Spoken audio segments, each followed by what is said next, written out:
Yes, guys, you know what time it is. It's your boy David at the Irish Hotspur, Ireland's #1 Spurs fan, Ireland's only answer to Harry Kane. Bringing you Kinekes Answer Me. I know the thumbnail is a bit different to what we have on screen right now. Bob was held up outside. Danny was held up at work. Danny will be hopping on later. Bob will be here in the next few minutes, I've been assured. But look, we've got the very best replacement. We have Darius from Paxton Road TV. How are you keeping, Darius? I was going to say, I've got no bald hair, but I've got a semi-bun, so we're kind of representing Danny and Bob at the same time. But no, I'm doing great, honestly, mate. And I think all Spurs fans can say, after the news that's been kind of flowing around the club at the moment, I don't really see how anybody can sort of be in a bad mood at the moment. So yeah, all good smiles at the moment. I hope you lads are doing all right as well. No, we're all good. We're all good, man. All smiles like you is the best way to be, isn't it? I'm buzzing, mate. I'm buzzing, honestly. I can't lie to you. Here. Look, we do have a lot to get through, but first, Jack, how are you, my man? Not bad, David. It's honestly glorious to have the super sub Darius. You know, I'm always looking for him, you know, kind of when I'm on the manager sidelines. And, you know, I'm looking for my 60th minute, you know, someone to change up the game, you know, someone to come on in the left winger, right winger position, add a bit of creativity, you know, to the game. In a sense, my Jack Grealish, pretty much, you know, Darius here. Mate, so pretty much, you know, bringing him into this, it's going to be brilliant. It's going to be brilliant, David. I look forward. No, absolutely love it. But look, let's welcome a bit of the Harris Army in the building. We have Trium Stendolan says people holding hating too much on Winks. Colin Turner, Skipp all day long, 100%. Let's welcome in Jason Fox. Here we go. I presume he's getting excited about the Christian Romero news. Philip Brady has to be Skipp, but if Nuno goes for Winks, a few heads are going to explode. Oh yeah, 100%. Mine is one of them, Philip. Jason Fox says, look like the signings are coming in. Dom Paratici is here. Yeah, 100%, my man. It's looking like it. Shamu Van Spurs would take 15 to 18 million New Zealand dollars for Winks. Big up Winks. Or sorry, oh my gosh, I was about to say big up Shamu, and I just replaced it with Winks. Winks just came out of me, David. He just came out of me. He almost took over my body there. He's putting on the match. Hopefully he comes out of the club as well, mate. I'll apologize later, Shamu. I'll apologize later. I'm so sorry, Shamu. Philip Brady says Paratici is one hell of an asset to have. He is. Dan N says, howdy lads, big up yourself, Dan. I hope you're keeping well. And Philip, I hope you're enjoying yourself down in Donegal. Romero News has me buzzing. Has us all buzzing, Dan. Has us all buzzing. Big up Killian Kelly. Killian Kelly, there's your shout out, my man. There's the shout out. I hope you're keeping well. he knows he gets the shout out. I love it. Dermot Miles, I hope things are all good, man. He says, hey you all, hope you all okay. See, we agree a deal for Romero. Good start. Yeah, it is a good start. ATM Nerd, how are you keeping, man? I hope things are well. Carl Simpson's in the building. He says, evening, lads. Hope you're well. We're all good here. Carl James Watson, good evening. I hope you're keeping well. Curse saying, big up, guys. Thank you, Curse. I appreciate it. Adam says, we finally have our centre back. Yeah, I hope so. Good to see you, Adam. Carol Chapman with the usual. I hope you're keeping well. Kieran Spiteri, good man. I hope things are well with you, lad. Says we just got Golini, Gill, and now Romero. Next, hopefully Tomiyasu also. That'd be lovely. That's a good name, David. That's a good name. Kieran Spiteri. That's a good name. Yeah, it is, to be fair. Where are you from, Kieran? Let us know. Talking TV says, hi, guys. Talking Tottenham TV. I hope you're keeping well. Big up. Thank you so much, Adam. Brian Ireland, I hope you're keeping well. Brian, how are things, my man? Is it sunny over there in Canada? Celery agent, good to see you back. I hope things are well. I've missed your banter, lad. I've missed your banter. Leon Powell says, evening, lads. Darius, you're getting about a lot today. Mate, I've been on stuff. I'm back on it now, mate. You're going to see me everywhere. No days off for him. No days off. No days off. He's back in uni now, too, so he has all the time in the world to be streaming.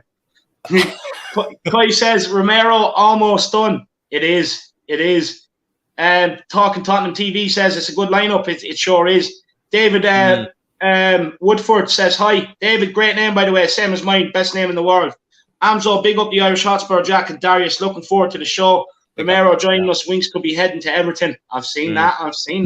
Is that actual news? That's new to me. Yeah, that's very new to me.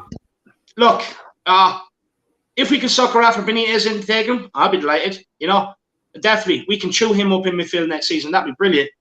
Dave Tyson, hope you're keeping well. Brian Daigle says, yo, to the incredible panel and everyone in the chat. Big up, Brian. I hope things are good, man. I hope you had a good meeting. Carl Simpson, did you see that apparently Spurs and Winks are in advanced talks with Everton? Yeah. Now this is one I won't believe till he's gone. You know that it's one of them. It's one of them. I just it'd be too good to be true. Hot God 10, come on, you Spurs, big up Hot God. And we also have Cara Kalasia Spiteri sounds Maltese like me, and he's from Malta. Oh, lovely. Malta. I was actually over there for my best friend's wedding.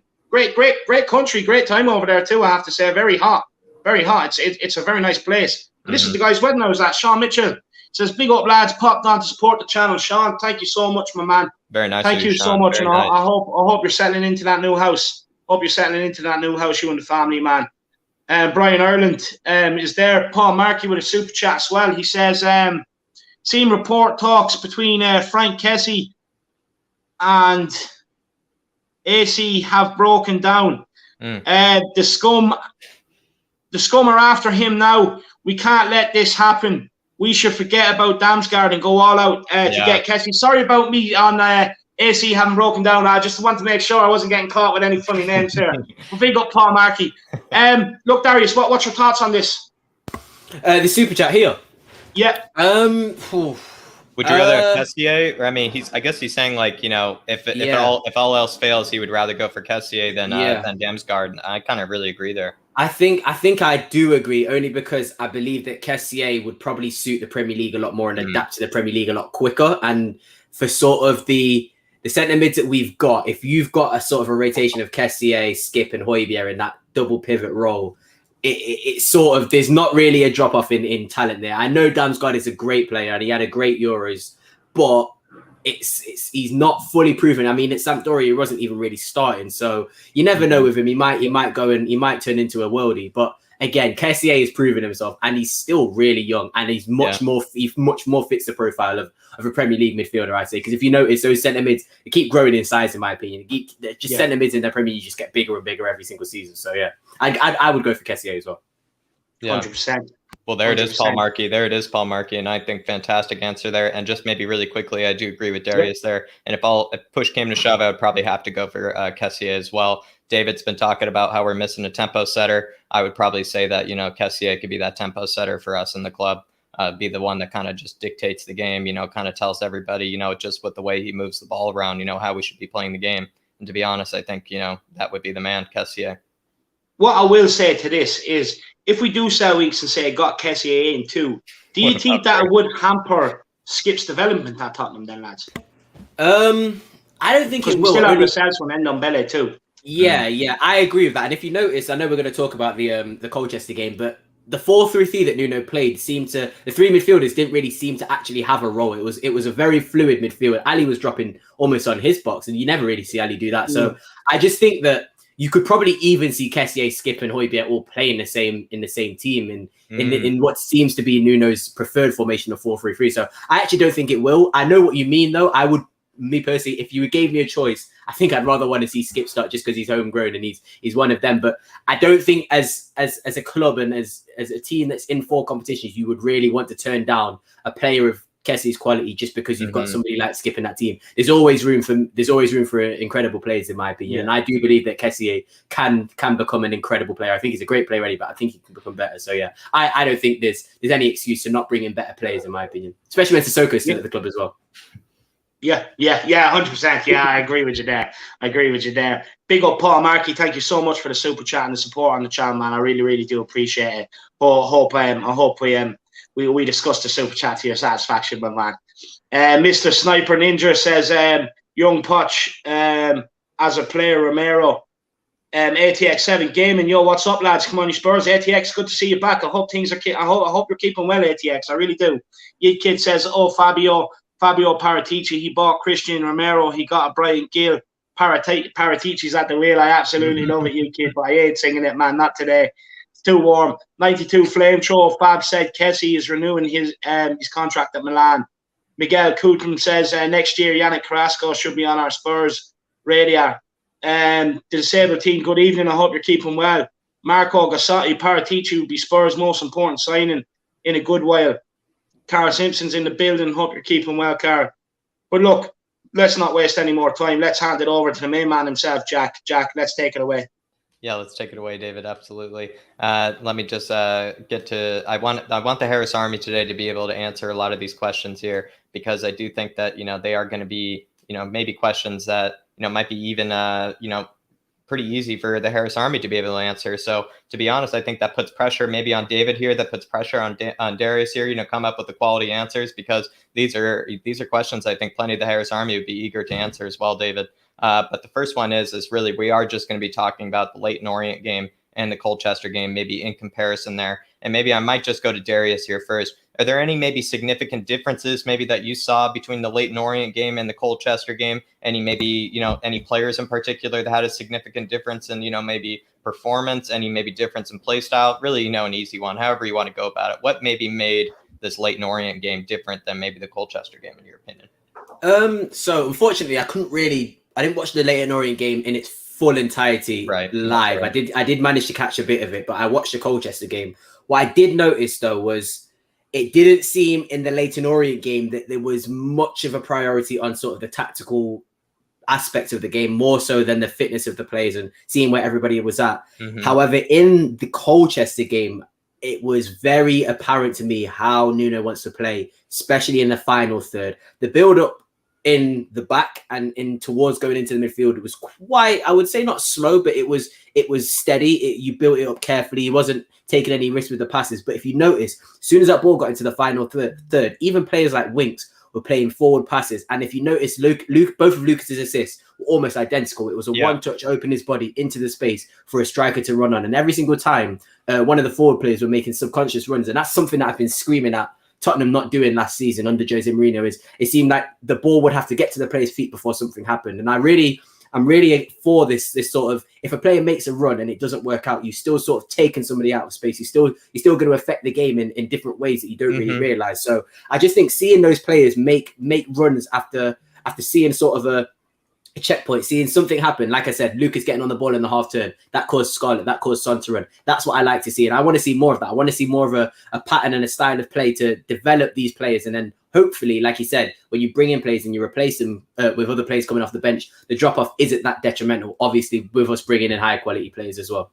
I really like, just quickly, I really do like that maybe you notice that might not be a coincidence that Lucas kind of played that same kind of pass, in two separate games. Maybe it doesn't really seem like a coincidence that, that it came about that way. And to be honest, I hadn't seen even Lucas, but it seems like Lucas's vision, and maybe these are just preseason games, of course, might be getting a bit ahead of myself, but maybe it seems like his vision, or maybe the way that Nuno is setting him up, he just seems to be actually, finding these passes that we used to think he wouldn't be able to find. Hello. What's up, Bobby? Yes, I made it. Sorry about that, Dave. He's here. No problem. No, you're all good. You don't need to apologize, Bob. Hope things are well, lad. Here, let's give it to you, Bobby. Any thoughts on maybe Lucas in these games? Oh yeah, brilliant. David. Sorry. Brilliant. It's kind of. Sorry, have we done that one yet? No, sorry. Okay. My fault. Brian C here. Really good to see you, Brian C. Thank you for joining us tonight. And he says here, David, big up, lads. All transfer news exciting. I just want to see the new signings confirmed and holding up the shirts. Like Bob loves to hear that. Good lad. To the new season and seeing you for the watch-alongs as well, David. He says, hashtag new season, new team, hashtag new signing bounce as well. Come on, you Spurs, he says. Big up, Brian C. Big up, Brian C. I hope you're doing well. I hope you get to catch up with maybe David, sometime for some of the Spurs games, and I hope you actually do get to see David for a lot of these watch-alongs. And maybe enjoy a pint to maybe the new season. And David, he's saying a new signings bounce, not on top of the new manager bounce, a new signings bounce as well. I really do agree with Brian C. Really, really generous, Brian C. Really appreciate it. Yeah, look, with signings, look, we all know we needed them, and it's good to see that maybe now it's coming to fruition. It's coming to fruition. A lot of here we go. So I just hope now over the next couple of days, and this is going to keep Bob happy, that you see them holding the Tottenham jersey. Because it'll keep Bob happy, but it's still not going to stop me speaking about rumours, though. That's one thing I'll say to you. But I know it'll keep Bob happy. And Brian C agrees with Bob. He does say, he just wants to see them holding up the shirt because it means they can't run away, they can't escape Tottenham. No one's got their paws on them to kind of turn them away from Tottenham. So yeah, I agree. And look, we'll definitely get a watch along going. I'm in talks with Matt Hayes, and we'll get one going for the Irish fans over here. Don't worry about that, Brian C. We'll all have a good day. A lot of pints, I'm sure. And we'll enjoy yourselves, and hopefully Spurs win it for us as well, Brian C. Thank you so much for the support, my man. I really, really do appreciate it. Top man. And look, I hope the missus still isn't dragging you around all them shopping centres, my man. Big up, Brian T. Absolute legend. He also said, David, legend. he also said in the comments, he said he knew Bob would like that one as well. So, big up Brian C. Big up Brian C.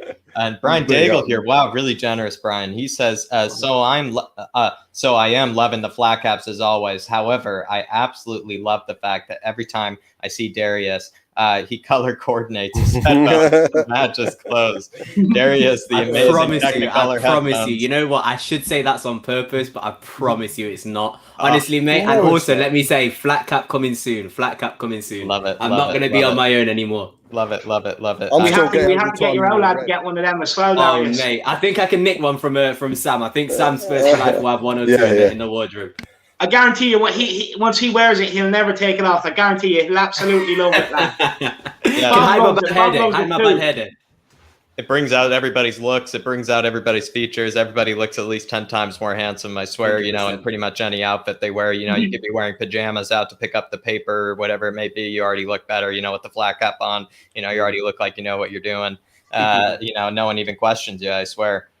So to be honest, Brian Daigle, absolutely, I do love it. And what else did he say? Yeah, and so maybe, he served up, Darius a bit of a softball there, but Darius is being honest. He's being honest and saying that, it's just by coincidence. It's just by accident. So honestly, I am a bit disappointed, Brian, like you. But yeah, maybe next time he'll do it on purpose. Maybe now he knows. Yeah. Yeah, 100%. And big up, Brian. I really do appreciate really generous, the donation, my man, and the support. I really, really do appreciate it. Absolute legend, guys. He's done Tottenham away. Everybody, you know who he is. But if you've been sleeping under a rock, get over and check them out. Big up, Brian Daigle. I really, really do appreciate it. Absolutely. And Will Stewart, THFC Rant says, "Oh man, no, Bob's here. I'm signing off." Piss off, mate. He's not a fan, Bob. Great stream, by the way, Will. A lot going on while you were streaming, a lot of news to kind of keep an eye on. Yeah. So fair play to you, lad. A lot going on. So big yourself up to being able to keep up with it all. Absolute legend. Everyone again, Will Stewart, THFC Rants. If you've been under a rock, and you don't know who he is, get over there and check him out. Big up, Will. And then we have one more here as well to get to.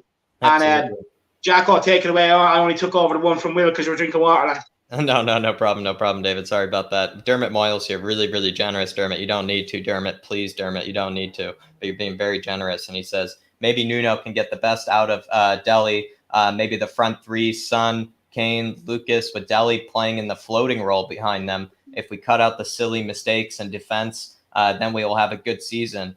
Cup win and top four. Listen, Dermot, I really love that you even included the cup win there in the beginning. That's kind of maybe my expectation, where I would be absolutely elated. I would be, it'd just be ecstasy for me if I could get a cup win, maybe under Nuno, under that beautiful beard. He just looks so wise. And he honestly, as well, he actually has a bit of a very sneaky kind of, David and I kind of spoke about it in our Get to Know Nuno. He's actually quite good in the cup competitions. Yeah. He does seem to actually know his way about these kind of things. And so, to be honest, if he were able to get one, maybe turn that, Europa Conference League, like I've said, into a prestigious tournament by allowing us to be the first to win it. Once we become the first to win it, it becomes a prestigious competition, thereby. So then again, this is what Nuno has to do. He has to give us that cup. And to be honest, with the Dele playing the floating role, I forget it was you, Darius, or your dad who maybe said it, whatever group chat of the many group chats, and you guys said that, it was like he kind of plays a bit of that floating kind of playground role. And maybe in that playground role, maybe Dele can be the best, but it is kind of hard to get, the most out of him when he is playing that kind of playground number 10 role. What do you think, Darius?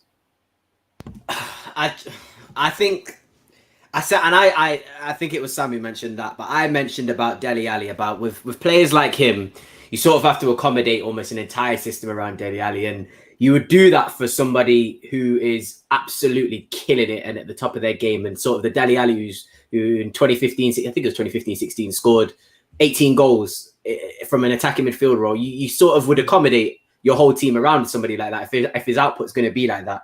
However, I don't see Dele Alli ever getting to that level again. And for me to accept almost a manager to sacrifice sort of players in roles just to make Dele Alli seem better, that doesn't make any sense to me. I think Dele Alli's past his time at Spurs. I don't think that's anything to do. Well, I do think that's to do with him. I do think that he has to sort of motivate himself more instead of being a flipping Fortnite fashion model. But at the same time, I just think certain players in certain situations, you're not really gonna get better from. And I just think that he probably had his best season in this first one, and maybe like a Jesse Lingard, you go to a different club and you're the main man. Either you are the best player on that team or you're one of the best players on that team. Maybe he will rejuvenate his career, but I just think that it's not worth sort of sacrificing players and positions and formations for Dele Alli. I'm sorry if you think he's one of your favorite players, but I just don't think he's the Dele Alli that's worth that anymore. So yeah, that's my stance on Dele Alli. I think you could still get a good price for him as well. That's another thing. Interesting. He's almost kind of speaking out of your Bible there, David. What do you say to Darius there? He's almost speaking from your hymns. Yeah, look, everyone knows my thoughts on Dele. Last season was the last chance I'm going to give him. I'm going to give him to January, absolute max. And for me, if he hasn't turned it around by then, no more excuses, no more, anything. Just cut losses and getting gone. We have to start being ruthless sometimes with this squad.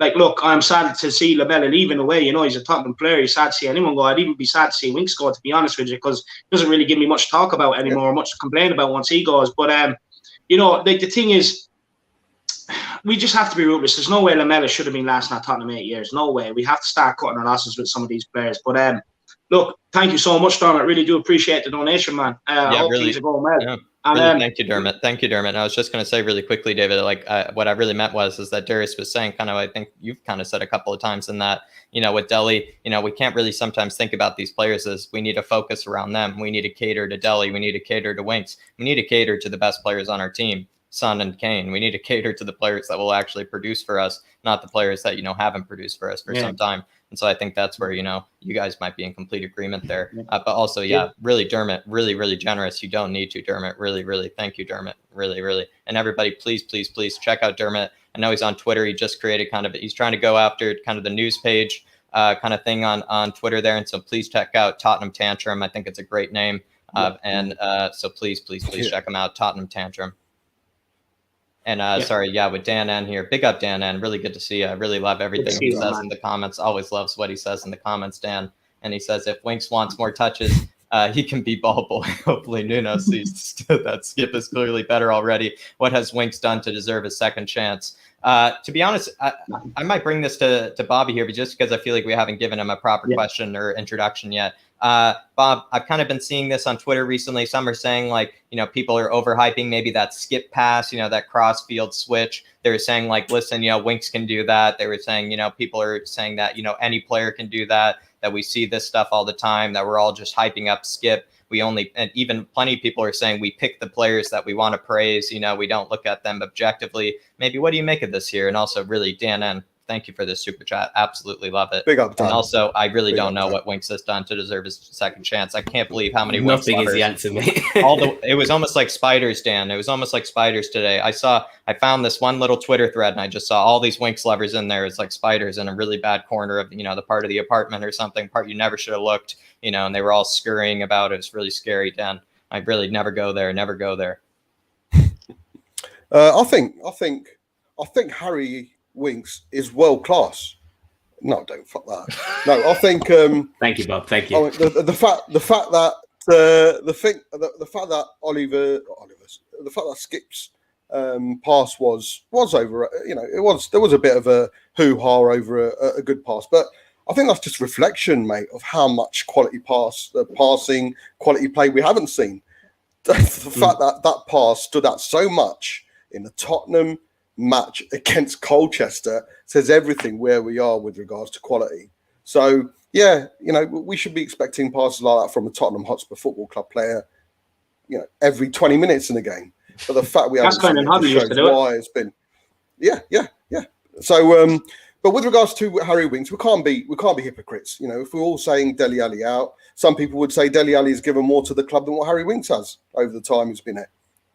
I would agree. Wholeheartedly, I would agree. Yeah, there you go. So Harry Winks, unfortunately, isn't right for the club, and he can get stale after a while. Just like David, and I said this, there'd be a happiness tinged with a slight sadness to see any player leave Tottenham Hotspur, because it means, unfortunately, they haven't made it at my football club. So there'll always be that element of, never mind. Dele Alli, I kind of agree with David as well. Yeah, give him till Jan. But let's be honest, mate. If a good offer came in right now for Dele Alli, we'd all be up for it. We'd all be up for it, wouldn't we? Yeah. So Dele Alli's had his chance. I'm not going to read that a message out, you know, about I'm ready for this new season. I want to come back stronger. It's all about this. It's all about that. And then we realised it was said in 2019. So you know, it's gone. He's become stale. Him and Winks are for me are parallel. And like I said, if anything, Ali's probably given us a bit more than what Harry Winks has. But yeah, time to move on. We can't hold on to Deadwood anymore. And if people, with all due respect, are crying out for the likes of a Bergwijn to go, and I'm quite happy to see and Dembele go. Not many, but they are. Doherty to go. They've only been at the club for what, two seasons. And if we want them out the door, then we certainly want people who have been there we for want everyone out. 5, 6, 7, 8, 9 years. There's definitely a sentiment issue with players. It is, mate. I don't know what it is, but like I kind of understand the Harry Winks thing more than Ali, because I know he's been at the club since he's 8 years old, and he's proper boy or Tottenham fan, and I get that. But there's something to do with the sentiment of just sort of enjoying players for just being nice guys or just being at the club a long time. Okay, cool, you've been loyal to the club, but if you've not done anything in the time that you're there, then really and truly, what difference does it make somebody coming in like Michu scoring like 20-odd goals for Swansea and then not doing anything else? I'd rather somebody do that for a season than do nothing for 7 and Darius, steal a living almost. You're right, mate. There is a sense of loyalty there, but it's not like they're not getting paid. It's not a exactly, paper, but they are, you know, still bringing in the money. And you know, like I say, it's because with Dele Alli, we've seen him at his peak, haven't we? We saw him. Goal against Crystal Palace. Mate, even down to back last season, that goal away to Man United, when he took it over the thing, he volleyed it in. That's class. And we can all see something there. That's probably making it a bit harder for us to let go. You know, like a really nice ex that you've had a really good time with. You know what I mean? We find it hard to let go of them sometimes. And I think it's same with Dele Alli. But we need to let go. We need to move on. Absolutely. I'm going to, David. Yeah, sorry. Yeah, I just want to say thank you to Dan N for the support as well. Absolute legend. Thank you so much. Appreciate it. Everyone there. Thank you so much for your support. I haven't done it yet, but a few formalities. Make sure you do smash the like on the stream. Subscribe on the channel if you're new. Look, Jack, let's get into the questions. Let's start off with the ones on yesterday's. Let's just give brief answers onto that. So then we can get into some of the heavy, juicy stuff. I was just going to say, I'm going to make an agreement with you guys where maybe we'll get through the rest of these questions, but maybe you won't be able to all answer the same question. You know, maybe you're just going to get your own little individual, just the preseason ones. Yeah, that's what I was thinking, just for the preseason ones. And to Dan N, I always love you in the comments. You're honestly so funny. You always crack me up in any stream that I join. He honestly, every time, he's always answering, you know, any Winks question that I give to the chat or anything. And so this is the new one here, guys. And I think it's something that maybe I'm going to ask David here with this one, but it is something that Darius brought up a little bit earlier. So he already was alluding to something in the questions there. And is it Lucas that maybe you're thinking, David, you know, is he maybe proving something, you know, in these preseason games? You know, is he maybe, you know, showing that he actually has a bit more vision than maybe we gave him credit for in the past? Maybe he actually could thread a pass more. Do you maybe see him in the plans for Nuno maybe next season, or do you see him as a squad player? What are your thoughts on Lucas maybe so far? Yeah, look, with Lucas Moura, I think he has a major part to play this season. I think it's a huge part of his plans. We know Nuno likes a very pacey winger. He had that in Traore.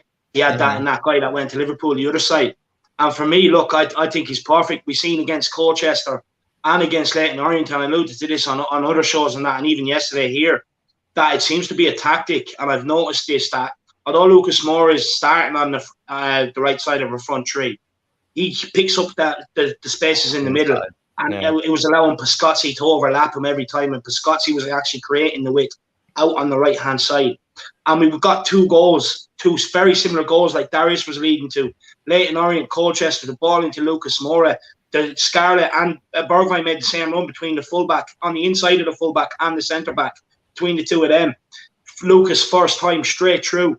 The only difference is that Bergwijn squared it to some fair play to him. But I think Lucas, I think that's something we can definitely take away from them friendlies. Definitely. That you're going to see Lucas from the right drifting into the middle, because we know at Tottenham, when he gets the ball, before at Tottenham, he was very frustrating because although he beat players, he was running into a lot of dead alleys, you know, dead ends, because it's very easy to mark him and show him on the outside every single time when he's playing out wide. When you're playing in the middle, playing him in the middle with the agility he has, he can just jump left or right at the split second, and he wins us a lot of free kicks as well. So I want to see us exploit that this season. You know, Jack Grealish does it for Aston Villa. Lucas Moura can do it for Tottenham, which in turn also gets us higher up the pitch, which means we're not under as much pressure as well. So for me, I think that's definitely something we can take away. And I think Lucas Moura is going to be a huge part of Nuno's team. Yeah, David, I mean, I would be ecstatic to hear that. And I think it's maybe in a way I think he deserves at least something, because I think he was one of maybe our players of the season last season. And there weren't many players of the season last season really to pick from. And he was the one that I could say could probably hold his head up pretty high. And I think, he's one of our consistent performers. I would love to see him in the squad, plenty of times next season. I really agree. Darius, this is going to be your question. It's kind of one of my favorite kind of questions. It's one of those list kind of questions where, you got to pick and choose from, what's available here. And it's going to be any of these standout young players that you feel might be earning spots in the Conference League and or like an FA Cup or, a Carabao Cup game, any of these players that you feel like we might be seeing, feature in some of these games. Pastotsky, Cisse, the brilliant Spinazzola, 6'7", left back, Dane Scarlett, Harvey White. What are you thinking? So I think the obvious one for everybody is Scarlett. I think there's something about Scarlett. I think the way he plays, he resembles Mason Greenwood. I know they're only literally a year, 2 years apart, but the finishing, he seems so confident in his ability. He seems like he knows where the goal is, doesn't need to even look where the goal is, and he's going to finish it right foot, left foot. So I think Scarlett's a pretty obvious one. Out of those guys, though, I think Pastotsky's the one that is going under the radar for me. I think he was really, really, really good in both games, really, and particularly the Colchester game. Again, we alluded to the Lucas first touch pass into Bergwijn, and also who else did he play it to? Scarlett. And Pastotsky did the same thing for the Alli goal, where the ball came to him. He played one pass around the outside of the players, and it was ran onto by Son. So this is what I mean by I'm starting to see a pattern of play develop under Nuno. It seems like as soon as the ball gets into that final third, it's 1 or 2 touches minimum. And I'm all for that. And he, as an 18-year-old who just came from Estonia, in September 2020, he's been fast-tracked from 18s to 23s to the first team. He's meant to be a centre-back. He seemed perfectly fine in that right-back position. It almost seems like we got rid of Foyth and another one's just come back in straight away. So, and I always was a big fan of Foyth. I never thought we should have got rid of him. I thought he would have been perfectly good third centre back in a 3 at the back. So for me, it's just about basically acknowledging what he can do, playing in two positions, and basically, just actually utilizing him in the right way. Because a lot of people said that he's a right back, or he's better at right back. I personally think he'd be better as a 3, as a right-sided centre-back in the 3, because if you can take the ball out like that and then also defend and also attack, it's a recipe for a good defender. And then again, if we do need to play him at right back, we can play him at right back as well. So Pastotsky for me, I'd definitely say he's the one that stands out. I love it. I absolutely love it. Even recently, I told some of the American friends, from high school and everything, saying that we're signing an Estonian. I used to play GeoGuessr, back in the days with these guys. I love that. The full nerd, the full nerd coming out of me. And they were like, they're very excited. They're very excited. We were talking about, which Estonian, street lamps, we recognize, and it was pretty awful. I shouldn't talk about it any longer. But yeah, I'm very excited that you also mentioned Pastotsky as well. I really love that guy. And to be honest, we actually are going to be, done here maybe with the Colchester Leyton Orient game. Maybe I kind of wish we could have gotten into it maybe a bit more, but we are going to be maybe moving into a bit of some of the kind of the transfer questions here. And Bob, maybe it just is so fitting that maybe it just fits on you here right now. And I'm going to bring up the question here, and it is, where do you see Bryan Gil playing next season under Nuno? What qualities in the player do you think Paratici and Nuno value in him? Bob, before I give you maybe your moment, maybe you can choose when to use your caption, use your catchphrase here. You gotta use it wisely. No, Bob, you got to use it wisely. You got to use it cleverly here. Is there anything about Bryan Gil that maybe you think that maybe, the Harris Army, the Flat Cap Army need to know? Is there anything that you've seen in his game that maybe Spurs would benefit from? Where do you see him playing? How would you go about answering this? I'll be honest, and I think a few Spurs fans will probably be in the same boat. I never heard of him till we were linked with 100%. So I had to look at stats and facts. YouTube, let's all be honest, we've been hit by the Sissoko bug on YouTube. He looked absolutely fantastic, although we did used to see him at Newcastle. If he comes in, he's a good addition to the squad. In no way, in my eyes, and I agree with Matt, who said the same thing, I don't see him as a first-team player. I don't think he'll come in and replace a Lamela. I think it will be a gradual inclusion. You talked of the Conference League. There's no reason why we can't see him at the involved in cup games. But I don't think we should be expecting that much from a person who's come in from another league. He's young. He's obviously needs to bulk up a bit. He's probably played down the left-footed down the left. Yeah. And obviously we like to play opposite foot. Well, everyone likes to play it. So for him to change his game to an extent as well, we saw how that worked with Doherty, although on the same side. So the expectations need to be low, and that's more of a for him, for his case.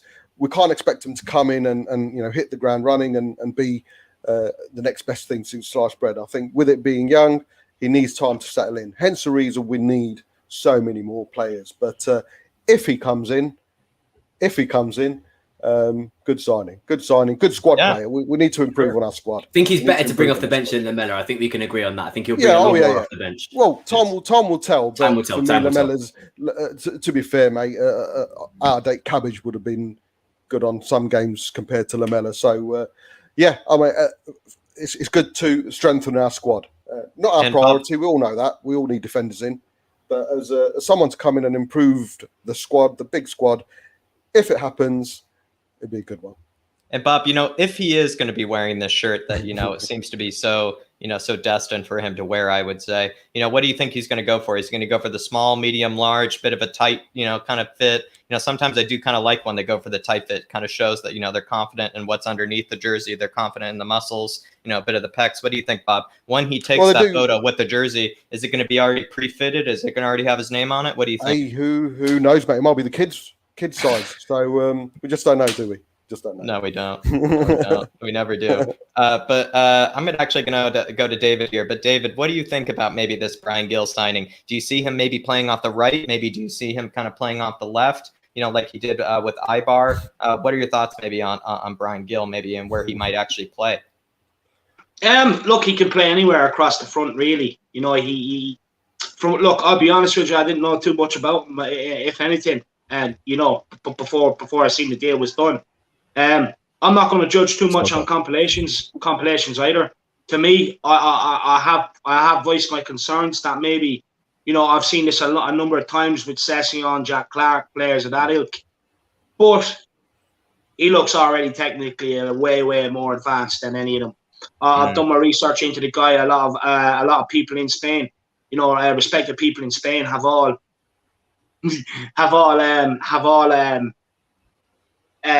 given this guy really high praise. Luis Enrique said, he's a man way beyond his years. So he is. He's technically better, way beyond his years as well.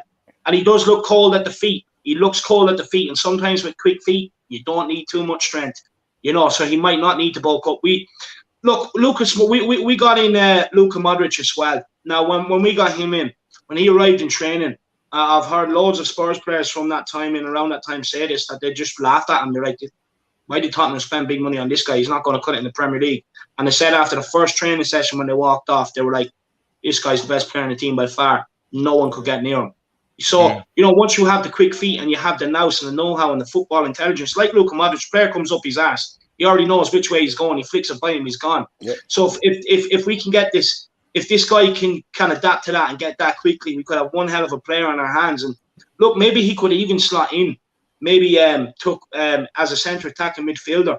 Yeah. If we wanted to go with a 4-2-3-1 overtime, and he could be the one that could pick up the ball left, right, put it in over the top.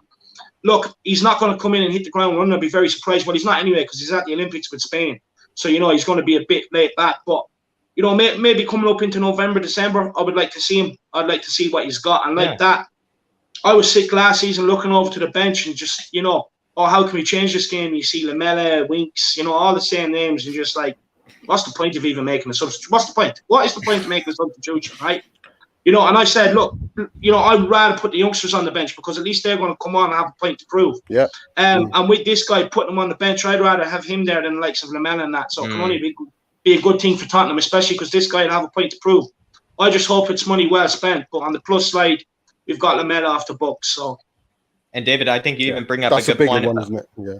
I think he brings up a good point, maybe about maybe sometimes even in the Premier League, if your touch is good enough, if your touch is depth enough, where you're able to actually maybe take that touch down from the sky like no one else, you don't necessarily need all that strength. That's even why maybe Phil Foden has looked so good in the Premier League. He doesn't necessarily need all the strength. Sorry, I meant Miley Cyrus. I know she doesn't need that much strength. She's honestly really good in the tight spaces, when going in that possession system with Guardiola. She doesn't need that much strength to play in the Premier League. And so, to be honest, with Brian Gill coming in, I forget the show because my it's an American show even, but yeah, the guy coming in, so I bet he might actually have a pretty good touch, similar to Miley Cyrus, and probably will be able to handle the Premier League quite fine. Brilliant. For everyone who likes the whole link to players, and I've got a funny feeling Darius is reading the same thing. Harry Kane has apparently I saw that. personal terms with Man City. Oh, and Daniel Levy's quite happy to let Can I go. say till he's wearing the shirt now, Bob? No, absolutely. Okay, so it applies both ways. It's at the moment it's just a link. 20 minutes ago on the Mirror, apparently Harry Kane has agreed personal terms with Man City. Dave, mate, it's just one of those stories. We don't know yet. We don't know. But yeah, apparently Daniel Levy's changed his mind as well. Understood to have agreed personal terms on a £400,000 a week at the Etihad.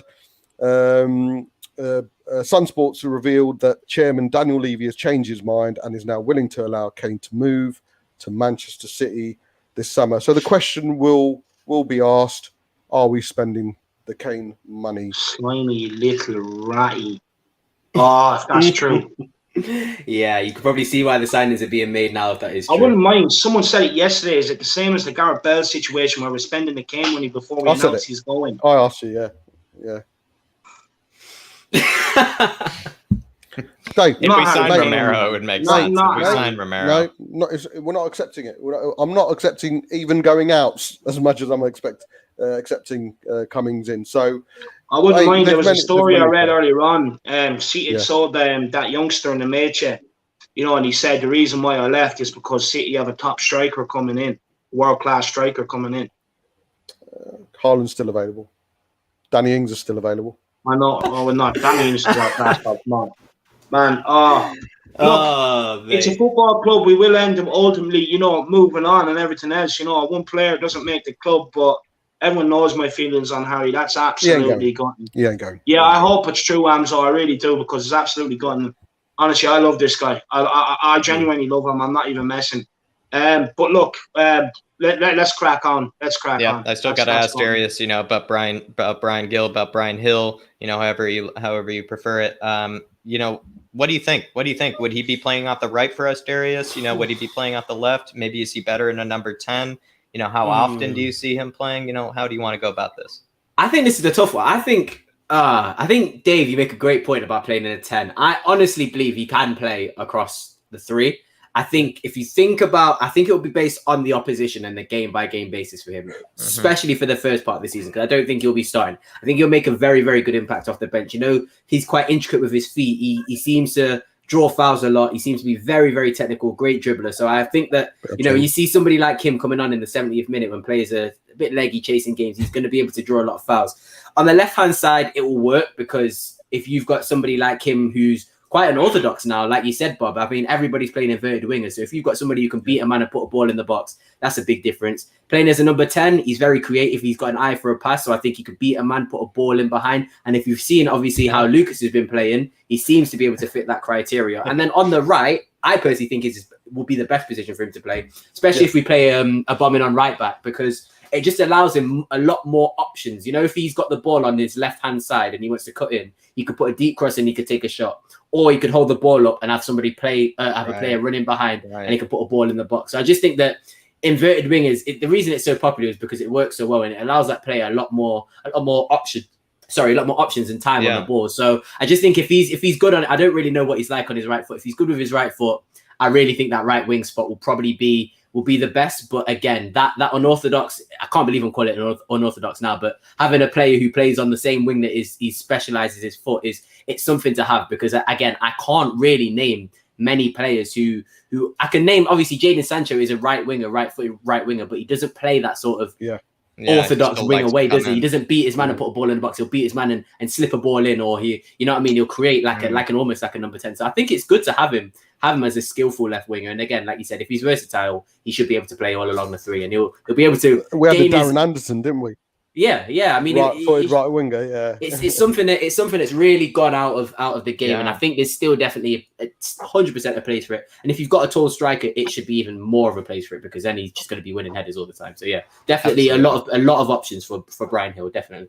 Absolutely. And I think maybe the only example that might be, relevant to a lot of us might be Dwight McNeil might be someone, good one. That's a really good one. Yeah, he plays on the left, still plays the left. He could probably play on the right wing, and be an inverted winger just fine. But if you notice, does relegate him to the right. Yeah, it's normally fullbacks who are normally there. Fullbacks are now the orthodox wingers of this generation, isn't it? It's like the fullbacks are going to be the ones that bomb on and put the balls in a box. So I don't think there's not a need for inverted wingers at the moment. But again, there's still a position for them. Likewise, there's still a position for your big, massive 6'4" plus strikers. There's still room for those left-footed left wingers and right-footed right wingers, 100%. But Jack, don't you think if you're a Premier League footballer, mate, you should be able to play 100%. Down the right or down the left anyway? I mean, you probably have to get used to the position, like you said. But ability-wise, if you're playing for a Premier League football club, you should be able to play down the right or the left, or like Ari said, as a number 10. So I think that the bedding in period will be probably getting used to the position rather than enhancing his abilities, because like we all say, we can see the abilities there. Yeah. If he comes in, it'll be a good one.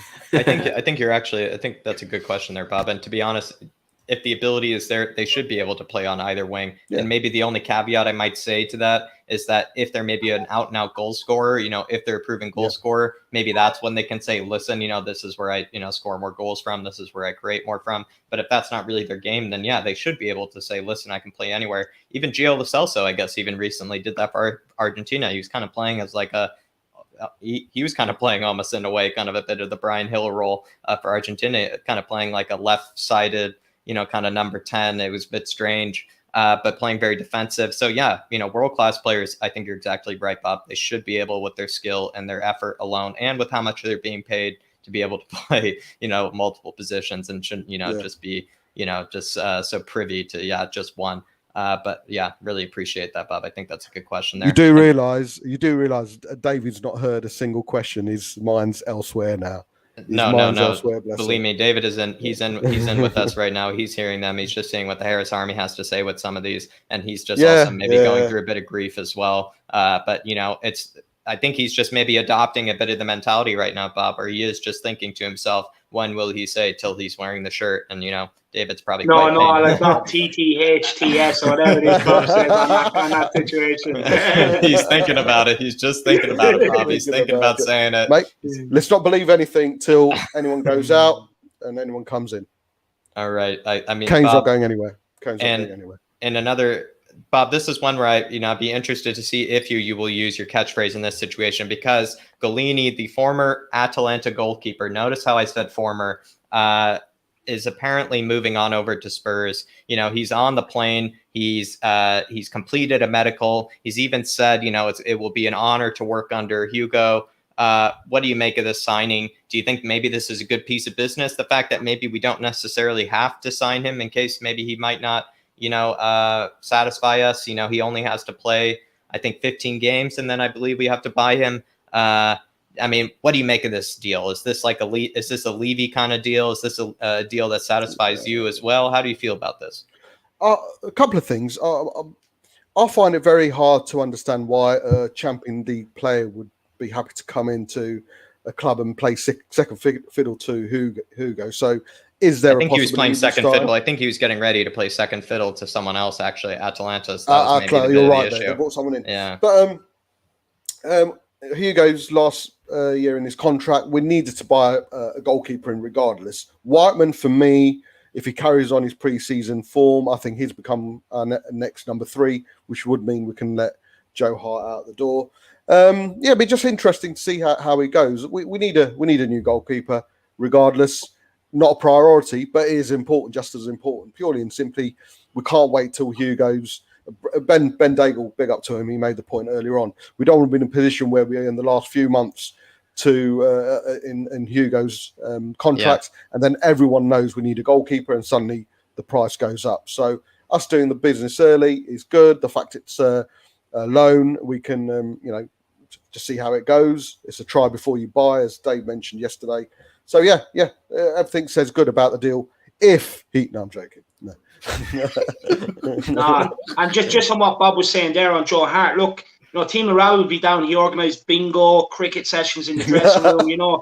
That's what Joe Hart brings morale. So the dressing room morale will be down if we let Joe Hart David, go. I'm a bit worried for Joe Hart, David. I'm a bit worried for Joe Hart just because what I've seen from Alfie Whiteman, he seemed to actually have a pretty decent game. Decent. And he also, I think he's already beating Joe Hart also for the head and shoulders position. He does seem to have a bit of silk. He has a good head of hair on him. He has a bit of, the Danny bun. It's very silky. He does seem to use a bit of conditioner, David. He also, seems to be tanning really well over the training period. So to be honest, I think he's just taking Joe Hart's head and shoulders commercial position and taking his third keeper position. What do you make of that?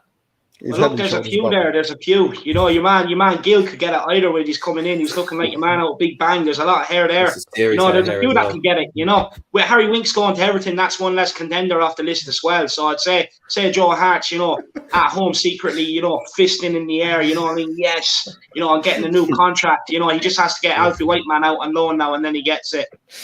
But big up Jerry McNeil, new channel member. Big up Jerry. Hope to see you on some of the fan shows soon. My man, we'll be doing fan shows all throughout the season. Jerry. Good to Everyone see else, feel free to be like Jerry. Grab your channel membership. It's a great way to help support the channel. Or feel free to throw in a super chat or two to help support the channel. And most importantly, keep getting your comments in and make sure you do smash that like Cody was saying in the chat earlier on. A lot of people watching, not a lot of likes. So let's get the like situation up. Jacko, let's go with the next question, my man. Yeah, no, this is the one about Galini, David. Maybe I'll go to you here. And do you think Galini, this is kind of the question here, David. Is this kind of a Levy transfer? Is this one that maybe satisfies, Levy's kind of pocketbook?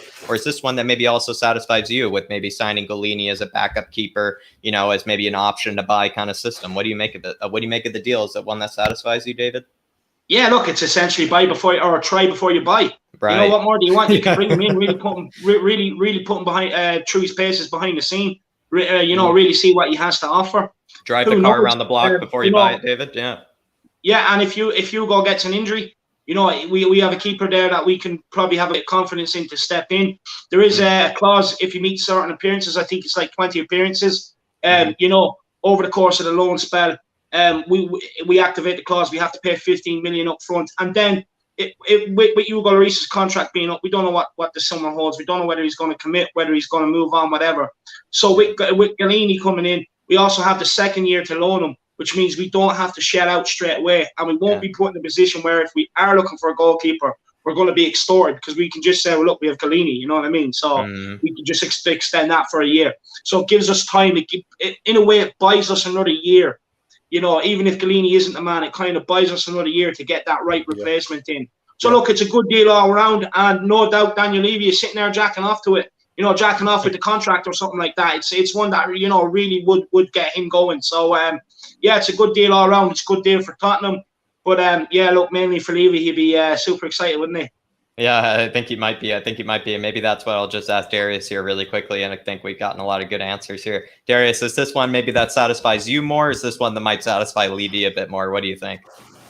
I think Davey Boy got it spot on. I think it just allows sort of more wiggle room to sort of find a Lloris replacement. And I know that if it works out, Galini will probably...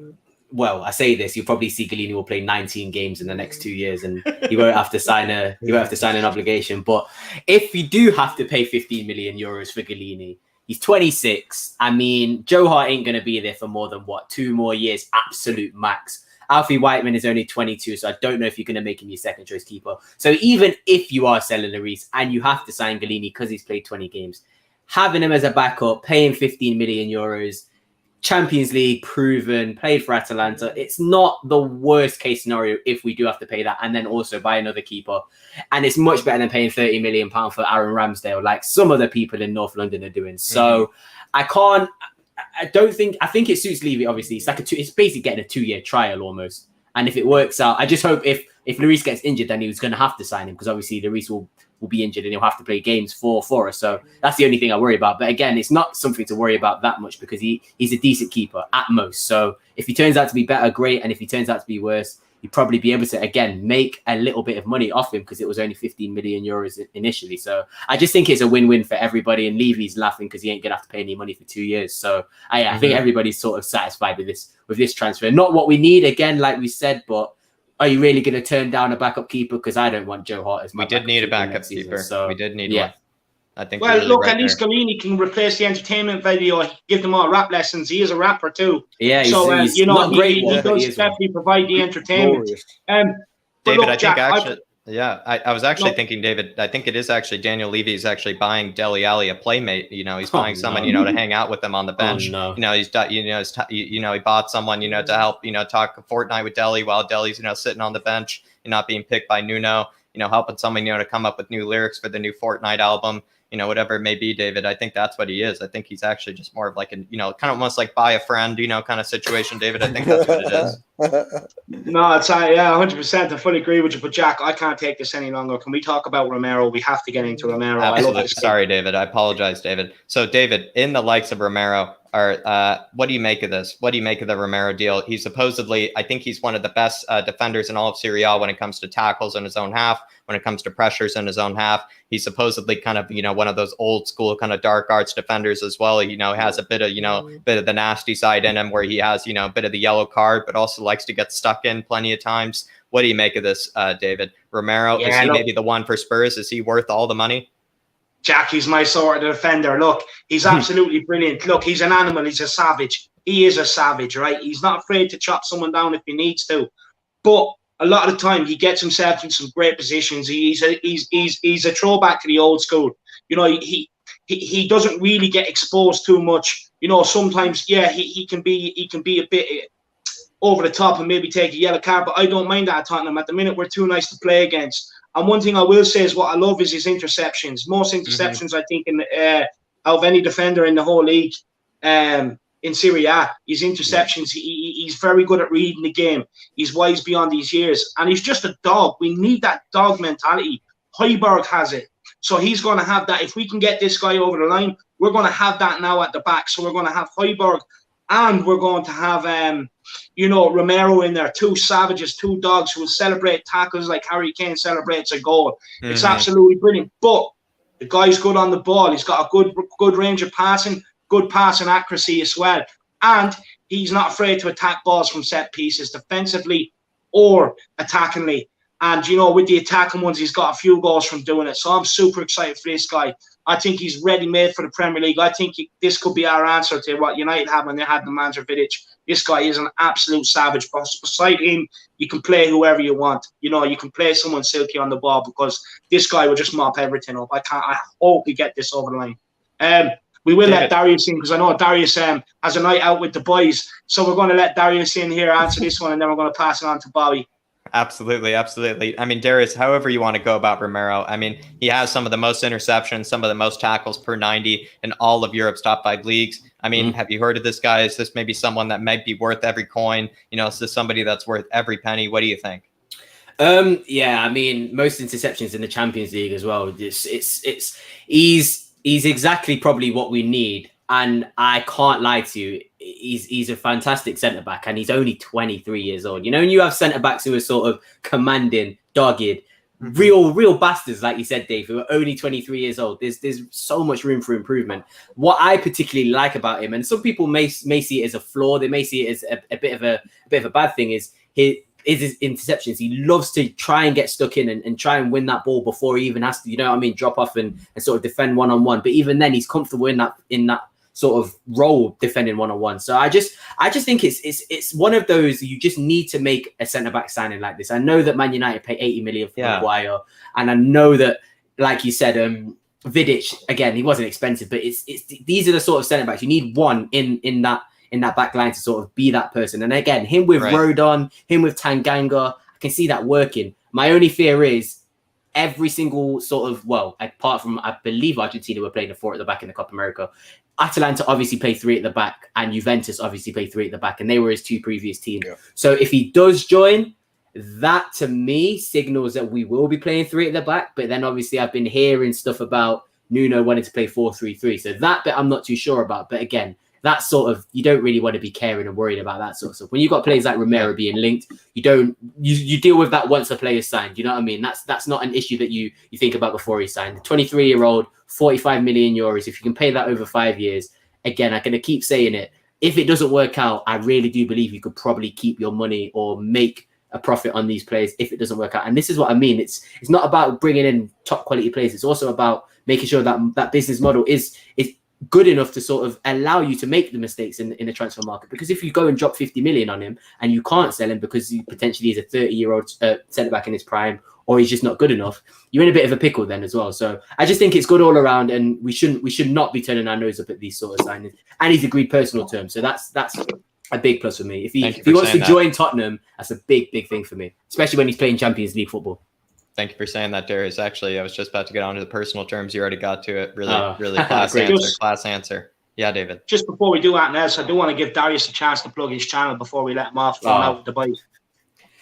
Well, before I go out, because mate, I'm looking forward to it. I haven't been out since we've come off our restrictions. You can see me. I'm not on as much. Obviously, I've moved into Sheffield. I'm at uni, but you can catch me on Paxton Road TV. Tuesdays, Thursdays, Saturdays, we're on all the time. And if you want to follow me on Twitter, you can follow me on Twitter at Darius3K as well. Big shout out to Bob, big shout out to Jack, big shout out to Irish Hotspur, Davey. I love you all, and I will be on as much as I can on this show because, you know, we love to talk ball. We'd love to have it. We love to talk ball every single time. So thank you guys in the comments. Thank you, everyone. I had a great time, like I always do. And hopefully, I can see you guys more often because, again, it's nothing better than talking football with you guys. So yeah, hopefully Danny takes my spot. He doesn't talk as good as me, but hopefully Danny can take my spot in a good place. Anyway, guys, take care. I'm gonna enjoy my night. You do it, Darius. You do it. And big up to Johnson 24811 here, 24811 here. Johnson, really welcome to the Irish Hotspur. Welcome to the Flat Cup Army. David's about to give you his introduction, but let me just say hello to you as well. Listen, we really look forward to having you maybe for any of the fan shows in the future. There's definitely going to be one coming up next week, early next week for sure. We'd love to have you alongside the whole family, alongside Ellie, alongside Shamu, alongside Brad Matthews. Please join the family. Yeah, 100%. Johnson, like Jerry McNeil, I hope to see you on fan shows now up and over the coming season. I really would like that. And look, just kind of top off what Darius said before we get Bob's thoughts on it. Look, this Romero guy is going to be everything Dyer is pretending to be. So it's going to work out. Yeah, definitely. And I will say it was absolutely wonderful to have I forgot about Chris. Absolutely. I mean, Chris, absolutely. Honestly, Spurs is a stand-up comedian, especially. But honestly, it was really great to have Darius on. I mean, it's music to my ears whenever we can have him on. Everything he says, especially when it comes to, you know, some of the more nitty-gritty kind of tactics or, you know, transfers as well. He's always spot on, David. But maybe Bob here, you know, this is your prime opportunity, you know, for your catchphrase, Bob. But, you know, Christian Romero, apparently, Bob, he signed, you know, personal terms with the club. There hasn't been, you know, a fee that's really been agreed yet, Bobby. But, you know, maybe how do you want to go about this? I'm just going to let you take it away, Bob. You know, Christian Romero, you know, would he be worth every penny? Is he that kind of player? Or is it maybe someone that maybe you go after someone, you know, a bit different? What do you think? What are your thoughts on him? Out of all the players we've been linked with, all 785 players we've been linked with, he is the only one who makes things happen in my pants because I love him. I absolutely love him. I think if he comes in, the fact without putting all jokes aside, mate, we've seen personal terms being agreed before and they're not happening. We know that. It's not something that I'm stating. We all know that personal terms being agreed from Spurs mean fuck all sometimes. The buck literally stops with Daniel Levy. So it's in his hands. We'll see how it goes. But if he comes in, mate, he is the player that I'd be so excited over because, first of all, like Darius said, he's been in really good teams, winning teams, progressive teams, attacking teams. He has played in the back three, but I believe Atlanta did shift to a 4 at some point as well when he played in there. But at Juventus, mate, you're playing alongside, mate, 2 of the best defenders in the world. To sponge off some experience off those, you wouldn't go wrong. But for me, I think he'd be absolutely fine. Although he's 23, he's got so much experience, and to have the likes of Tanganga and Rodon playing alongside him and sponging off that experience, because it does look like Toby might be moving on. I think Aaron made a point earlier, is nowhere to be seen in anything with regards to promotion or team list. So, but at the age of 23, he'll be at their level, but at the same time, they'll look up to him with the experience he's had. I would love Romero in a Spurs shirt. In fact, he'd probably be the first, definitely be the first person I'd love to see over the line. And I hope, please God, it comes true, because, mate, what a player. He would make, like Dave's just said, he'd make up for 2 defenders. Him alone would make up for the likes of Dyer and Sanchez. That's how good he is. I absolutely love him, mate. Absolutely love him. Big up, Sam. Big up, Sam. I love it. The reason I'm bringing up these stats here, David, and it's because I feel like, David, you were looking forward to this guy. You were looking forward to talking about this guy, David. I know you were. I was almost keeping you in a cage. And maybe speaking of a cage, David, I feel like this is kind of what we're looking at, these stats here, David. We're looking at the pressures. We're looking at the interceptions. We're looking at the tackles and interceptions combined per 90. I mean, David, is this somebody that you almost want to put a muzzle on because he's almost so aggressive? He's almost trying to go after every ball on the pitch practically, David. I mean, what do you make of this guy? He almost seems to be just that good of a defender where he's almost all over the pitch from what it looks like. Look, with a guy like this, Jack, you adapt to the situation. Look, if it's a game where you need him to keep his cool, you channel his aggression in another way. You get him focused in another way. You get him focused and say, the best thing you can do for us today, keep the head. You know what I mean? Keep the head. But when you want him to just go and absolutely savage someone, just let him off the leash, Jack. Look, this guy is very, very intelligent. I really do think he will become one of the leading centre-backs in the Premier League if we do get him. I really, really like this guy. He's just throwback to the old school, Jack. He really is. He's very clever. He can read the game. That's something you can't buy. Well, you can buy it because we're buying him. But as a player, that's something you cannot buy. You either have that now, so you don't. It's that simple. And we have too many brain-dead defenders at Tottenham. This guy is going to be a shrewd signing. A really, really good signing. Honestly, I cannot wait to get him in. But he's very good on the ball too. If we are getting rid of Toby, or Toby does go, like I think it was someone put in the comments that Bob was saying he's not on the shirt, the options for the name on the back of the shirt, which, you can take what you want from that. But look, for me, if Toby does go, this guy has good passing range, so he'll slot in to do that as well. But if you could get in someone, like now this gives us an option to get in someone that's maybe a bit silkier on the ball if you want. You can just have this guy to be the one to go and win everything. You know what I mean? Be the savage. So it gives you flexibility, or else you can play another savage beside him, and then you're just going to have a horrible defence and strikers just don't want to come up against. You know what I mean? So look, it'd be very, very interesting. But what I will say is this guy's hot property. A lot of big clubs are looking at this kid. Paratici brought him to Juventus. It didn't work out. He was loaned straight out. Then he was loaned out to Atlanta. But he's become one of the best defenders in Serie A. And for me, I think he's going to be an absolute quality signing for Tottenham. I've 100%. Missed us having a savage at the back. I've missed us being aggressive at the back. Because when you're aggressive, you can also put players, like very good players, off by doing that. Players that don't like that aggressiveness, they can go hiding. And this guy can definitely force a few people around the Premier League to do that. Because too often, they've been making a mockery of their offence. And I can guarantee you, if we get this guy in and someone else in either at right full or centre-back to complement him playing beside him, we're not going to be nice anymore. And I love that, because we also have Højbjerg and you can play Skipp in there too. We're not going to be nice to play against. Really quick follow-up question, David. And just before I do that, I just want to say, Chris, sorry I forgot you, in the fan show. I just want to say, Chris, you are as well. Just, you're my entertainer. You're the only one who I can ask the right questions to when it comes to certain players. The only one who can only stump David and I on all these. Please, Chris. Sorry, forgot to mention you, Chris. Sorry, David. I just want to say, Tony Hall was looking there. He was saying he'd love to come on and share his opinions one day, man. Look, email me. I'll bring you on one of the fan shows one day. I'll give you a bit of time, and we'll take it from there, my man. If you want to do that, all the link for my social media is below. So don't be afraid to hit me up. But yeah, look, this guy I think is going to be absolutely brilliant. This is one I really hope we do get done. Look, I suppose we can't really avoid it.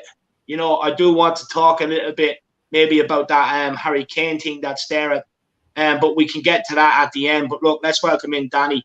Danny, first of all, I want to say congratulations for passing your exams, man. You know, I'm absolutely delighted for you. And look, I presume you've been keeping up to date with the news and everything else, my man. And what do you make of Christian Romero coming in? Let's go fucking mental. Let's go fucking mental. No, mate. Honestly, if we was to put it off, it would be sensational. Best transfer business we've done in years. If we were able to pull him off, like hands down. Definitely. You could probably deem him right as like an actual world class signing, but is someone who's young, who's still got so much potential. Like he at the moment right now, I mean, he was Serie A best defender last season. He was the best defender in Serie A. And you had players who in a team like Inter Milan had like some brilliant players and they won the league.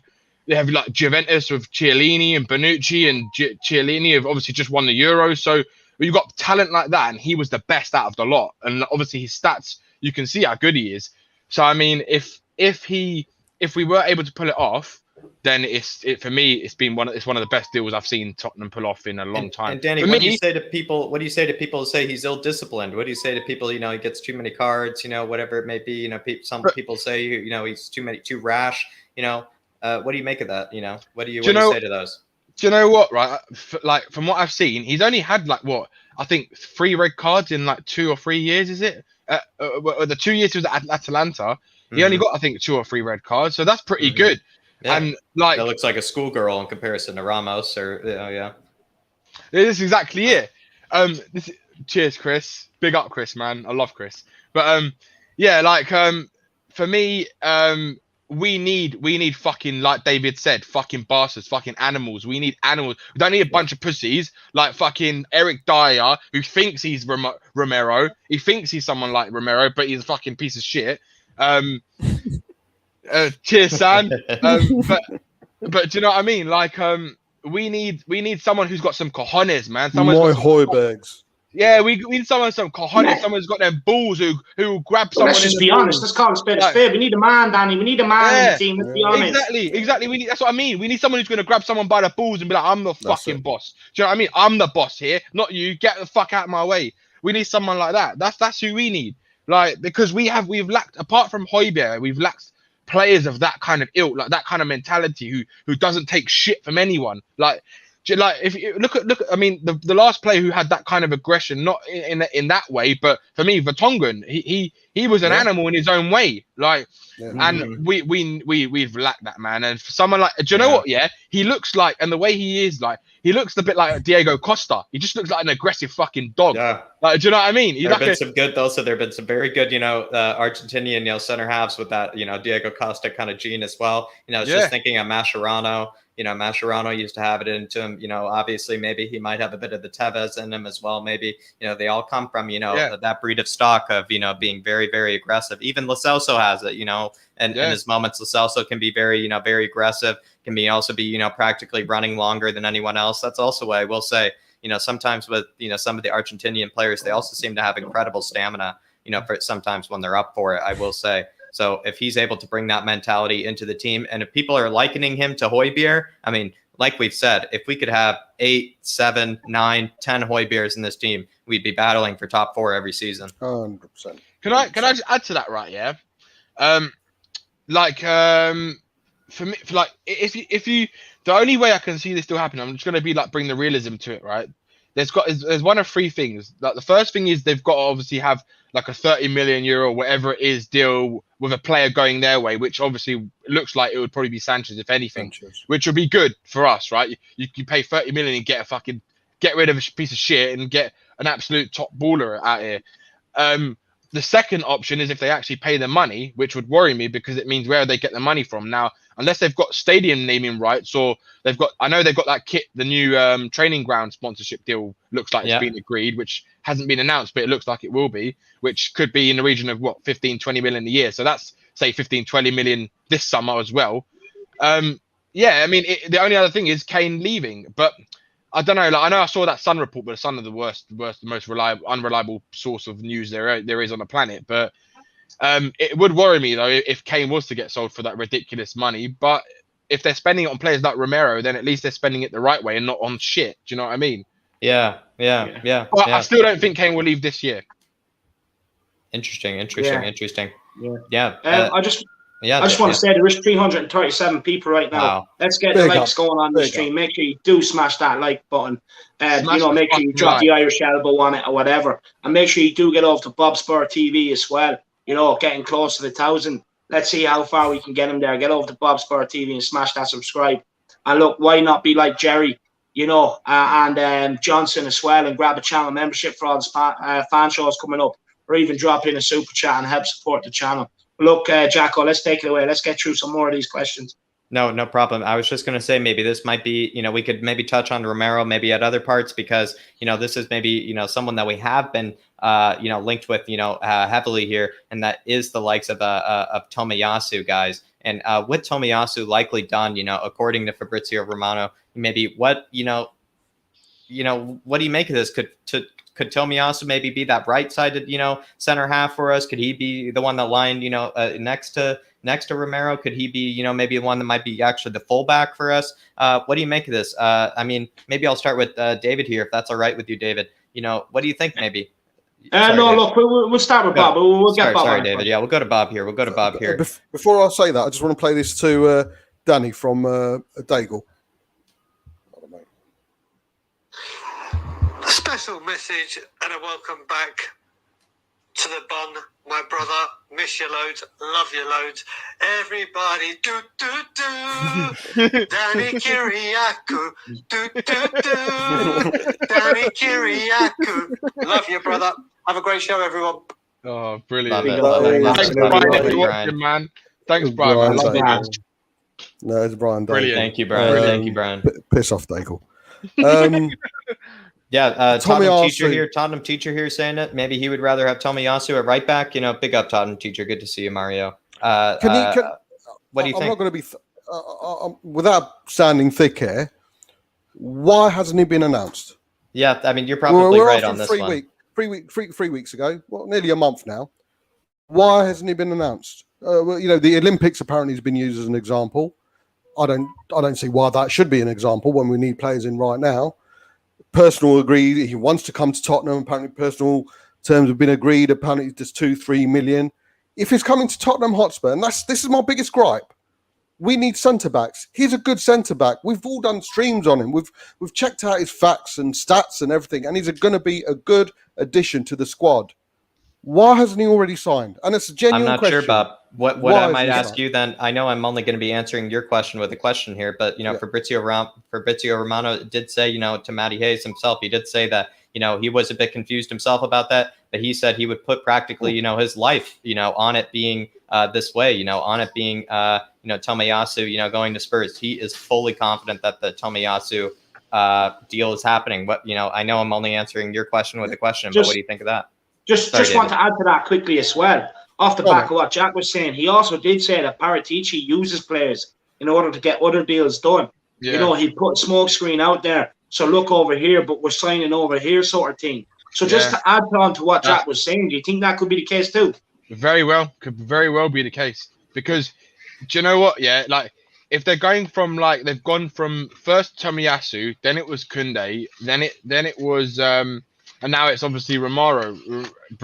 But, do you know what? It could be that if they go all out for him, then obviously they try and probably sell. I think Alderweireld and Sanchez are the ones who are going to leave this summer. That's who I think is going to go.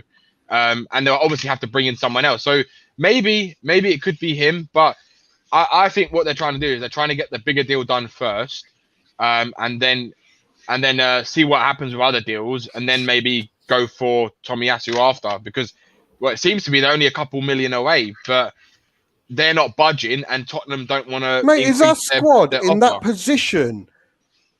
Is that squad in that kind of fucking position where we can pick and choose who we want? No, I don't care how it works, mate. We need players in. I know plays in. we need players in. Talking to him, let's put him to one side, then we go to another one, then we go, well, then we'll go back to him if it doesn't work out. But mate, no, you're a fucking director of football. You can see the state of the squad. You can see how we performed last season. You can see the deadwood that needs to go out. Apparently, I heard today that Galini was such an important player that Paratici loves. He was working on him before he signed for Tottenham Hotspur. Why isn't he fucking here yet? Well, whatever. I'm not going to go into it. Well, Bob, I will say, Bob, when it comes to what I will say when it comes to planes, right? They're tarmacs. They have to talk to the air traffic controller. Planes they can't just take off. So I will say, he is in Milan. He is staying at a hotel. I think he had to stop in Milan. Get his Armani, for the right price in Italy before he could leave to England, where it's a bit more expensive. To log out in and log England. back in, mate. Hold on. I think that's all. I missed all that, by the way. Hold on, let me just log back out and log back in, mate. You're all right. Okay. All right. We'll take the super chat here from Jason Groves. Yeah, we'll take the super chat in here from Jason Groves. Really good to see you, Jason. Best voice in the game. Best voice Hello, in the family. Mate. And then he says, honestly, I think the window is shaping up nicely for us. And he says, also, great show as always, guys. Really, actually, Jason, that really does mean a lot to you, especially coming from that beautiful voice like yours, the one that always brings a smile to our face. Thank you very much, Jason. Thank you very much. Bob, I was just saying, I think when it comes to Galini, as I know with, the Italian players, especially the Italian rappers, I might add, they do need to stop in Milan before they head on over to England to get their Armani, get their Dolce Gabbana, before it becomes a bit more expensive, in the country where they will be playing. So I will say, and also as well, Bob, he's supposed to be getting on a plane. He's supposed to already have had a quote saying that he's excited to work under Hugo. I know you're saying that it's supposed to have happened, but he's already spoken about being a Spurs player. What would you say to that? Can I just say one thing before Bob answers? Galini? Right? Yeah, for Galini, because that's what you were saying. Earlier. Yeah. But you mentioned Galini and the Tomiyasu thing. But apparently, Tomiyasu, he's not signed for us by Galini. We've already spoken about. He's finally in. It looks like, but he's not on the dotted line. He's still not holding up that shirt. Can I just say something? Right? So, but yeah, Bob, the one thing you got to remember. What's the name of our football club? I told you that. You know that. I know where you're going with this. No, what's the name of it? Daniel Levy FC. No, but honestly, yeah. What's the name is Tottenham Hotspur, right? And Tottenham Hotspur do things in this fucking diabolical way. On our own time zone. Yeah. So no, we're not Man City who just go, right, I want 50 million for him. Okay, then here you go. Daniel Levy, right? No matter what, I know Paratici's been given the sort of go to kind of do the deals. End of the day, he's getting the money from Levy. So he's still trying to do this kind of the same sort of way dealings that Daniel Levy does. That's why he brought him in, because he brought Paratici in, right? Because he's similar to Levy in the way he does business, in terms of he does it better than Levy in terms of the football world. Because what Paratici does, listen to what he said when he came in. He said he's a tough negotiator. And Daniel Levy is exactly that. He loves tough negotiating. But the difference is Paratici's the football man. So he knows how to negotiate better than he does in the football world. And that's why he's brought him in, because he sees himself in Paratici, but better. And Paratici will do the same thing. They're going to try and haggle as much as they can to get the best deal possible. And that's why it takes so long to get players in, because they'll be like, oh, I want 18 million euros in this, and say 10 million add-ons. And they'll say, all right, Tottenham will say, we'll give you 15 million plus 2 million add-ons, plus this. And then they try to do these stupid little deals to get as much value out of it as possible. And that's why it takes so long. You're spot on, Danny. I think maybe, Bob, what I also might say is, Bobby, if you might have forgotten, Daniel Levy's also on vacation with Joe Lewis right now, giving each other back reps, Bob. They're only sending these wire transfers via their phone. The internet connection's not so great in the Bahamas. They have to send it. It takes a couple of days for it to get over as well. So to be honest, Bobby here, it's just not going to be happening as smoothly as maybe you might like it. And, I can't apologize for, them. No transfers operate smoothly, though. No, it's true. Yeah, it's true. United haggled over Sancho for almost over a year. It's just the nature of the market nowadays. He still hasn't signed yet. What I will say is, I've just looked at Fabrizio Romano's new tweet 10 minutes ago, and it says Tottenham have agreed personal terms with Christian Romero. But they're more or less still haggling over the 55 million asking price. And then at the end, it says Sven Botman remains on Tottenham's list as well. Wow. That guy comes out of nowhere again. But again, it could be that they're using Sven Botman's name to haggle with like you said, for Romero. Or they could be using that to say, look, if you go and get him and we give you Sanchez, we give you 30 million, you can go and get Sven Botman as well, sort of thing. Hell, man. That's what I mean. That's how they do business. End of the day, it's a business, Bob. That's how they do business. It doesn't have to make sense to us maybe all the time when it comes to us. We don't need to know every detail. We don't need to know every detail. I'm just sick and tired of hearing about it. I'd rather not know all this. I work bullshit. in the financial Get a player industry, in right? and then Listen, Bob. Yeah, but Bob, it's the transfer window. You're going to hear about all throughout the transfer window. No, David. No, don't give me that. We have never, ever been linked with so many fucking managers and players the way we've been linked at. We've fucking been linked with 4 different players while we've been doing this fucking stream. Right. Let me tell you one thing. What I will It's a say personal is, thing. It's a personal thing. I don't expect anyone to fucking agree with me. Personally, it pisses Bob, me off. I agree. No, I get that. But what I will say is, look, the warning signs were there when we wanted to sack Jose. Everyone wanted him gone. So this is the painful stuff we have to go through. That's it. We have to go through it. The warning signs were there when we were sacking Jose. We were going to go through that manager thing. It was predicted, and we went through it. We have to go through it. We have to do the same with players now. We haven't acted in the market properly and accordingly over the last few years. And that's shown with results on the pitch and performances on the pitch. And we're in a position now where, look, we have to go for as many players as we can and try and get the best ones in that we can out of it and try and get them at the best price. Look, I get it. Look, Bob, I get as pissed off as much as you do. Believe me. I know, mate. I know. Waking up, you wake up in the morning, it's one player. You're sitting down to have a baguette at lunch. It's another player. And you're like, oh, I'll sit down and have me dinner. And you're like, oh, holy shit, another one. I get it. It frustrates every single one of us. But I think just for this window, me personally, I think we should just sit back and try and let Paratici look. Obviously, he's not going to be affected by what we said, but I do think we should probably just let Paratici do his work this window, and then once the window's closed, then we can sit down and talk through it. My issue isn't with Paratici, right? I want him to become the best star at football ever. I ask you, Bun. You asked me a question about who's our chairman, who's our owners. My issue is still with them. They have not done anything to fill me with any form of confidence. No, I agree. Be it Paratici, be it Hitchen. So, like I say, I am being apprehensive with everything. And the fact we are being linked with players left, right, and centre doesn't help. In fact, it makes it worse because all it comes across as fucking indecisiveness and basic desperate. We'll end up making a desperate signing. All this about we'll probably make 4 signings at the end of the transfer window. Boom, boom, boom. We should have kept hitching him. If we're going to have the same transfer model, if we're going to do the business at the end of the transfer date, and we're going to bring players in on the 1st of September, then why get rid of Hitchen? Because then Hitchen's still going to be. We've still got a director of football who's going to be relying on, like you say, Dave, on Daniel Levy to sign on the dotted line. We can agree the personal terms with every single player in the fucking world. But at the end of the day, the buck stops with Levy. And at this time of moment, he's done nothing. Him and Enoch have done nothing, be it Paratici, Paramatucci, be it Paramagogo, whoever it is, done nothing to fill me with any joy we're going to get any of these players in. I want every single of these players who we're linked with. I want Tomiyasu in. I want Romero in, definitely. I definitely want whoever we mentioned before, good. We've got Galini. I want all these players in. Of course I do. But I'm not getting excited about it because of Daniel Levy. Not because of Paratici, but Daniel Levy and Enoch. Well, Bob, look what happened. What I'd say to that just quickly is look, I get it, Bob. I get it. But look, we all wanted Hitchen out. We wanted Hitchen and Levy out. We all wanted Hitchen out. No, he's gone, right? Most of us. We all called for a director of football. We got him. For me,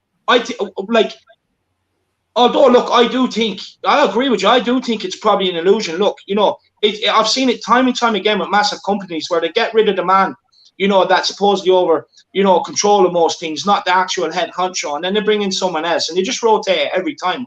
I get what you're saying. I've seen it happen many times with national companies where they sack someone, bring someone else in the role, and it takes the heat off for a little while. But it's what most of us Spurs fans wanted. We wanted a director of football in, someone over this control. So we have to sit. For me, I think we have to go with it for this summer at least and just see what it can yield. I do believe that. Look, but I do get it. I do get it. And I do want to say this as well. Look, we haven't forgotten about Levy. Where I'm coming from on this is me personally, this is just me personally, I want to stress that enough, is that I've all the negativity over the summer that Tottenham has brought us, right? That Tottenham has brought us. I just want to go into this season, me personally, with renewed optimism, and I just want to see what this season holds. I cannot spend another year being pissed off. I can't do it. So I'm just trying to take a different approach where I'm just trying to look at things maybe from the positive side. But I fully get you, Bob. I fully get what you're saying. I fully understand where you're coming from. Honestly, I'll be honest, like my old lads like you, if I've had to go through the pain as long as you guys have, well then I probably would be where you are. I'm just, me personally, I can't just keep going on hating this club. It hurts. It rips me apart. And talking bad about the club, and then finding the line, where do I support the club without supporting Levy and all? It just rips me apart, man. And me, I just want to start. Me personally, I just have renewed optimism. I'm going to give this guy the summer. Although when the window closes, if he hasn't done it and it's way too late, I get it.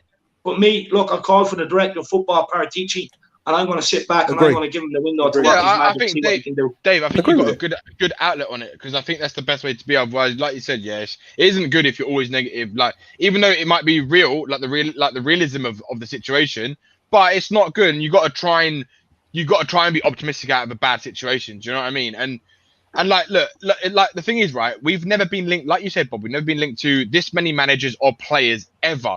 But who is being talked about more than anyone in the football world of transfers right now? It's Tottenham, and all publicity. Yeah, but because this is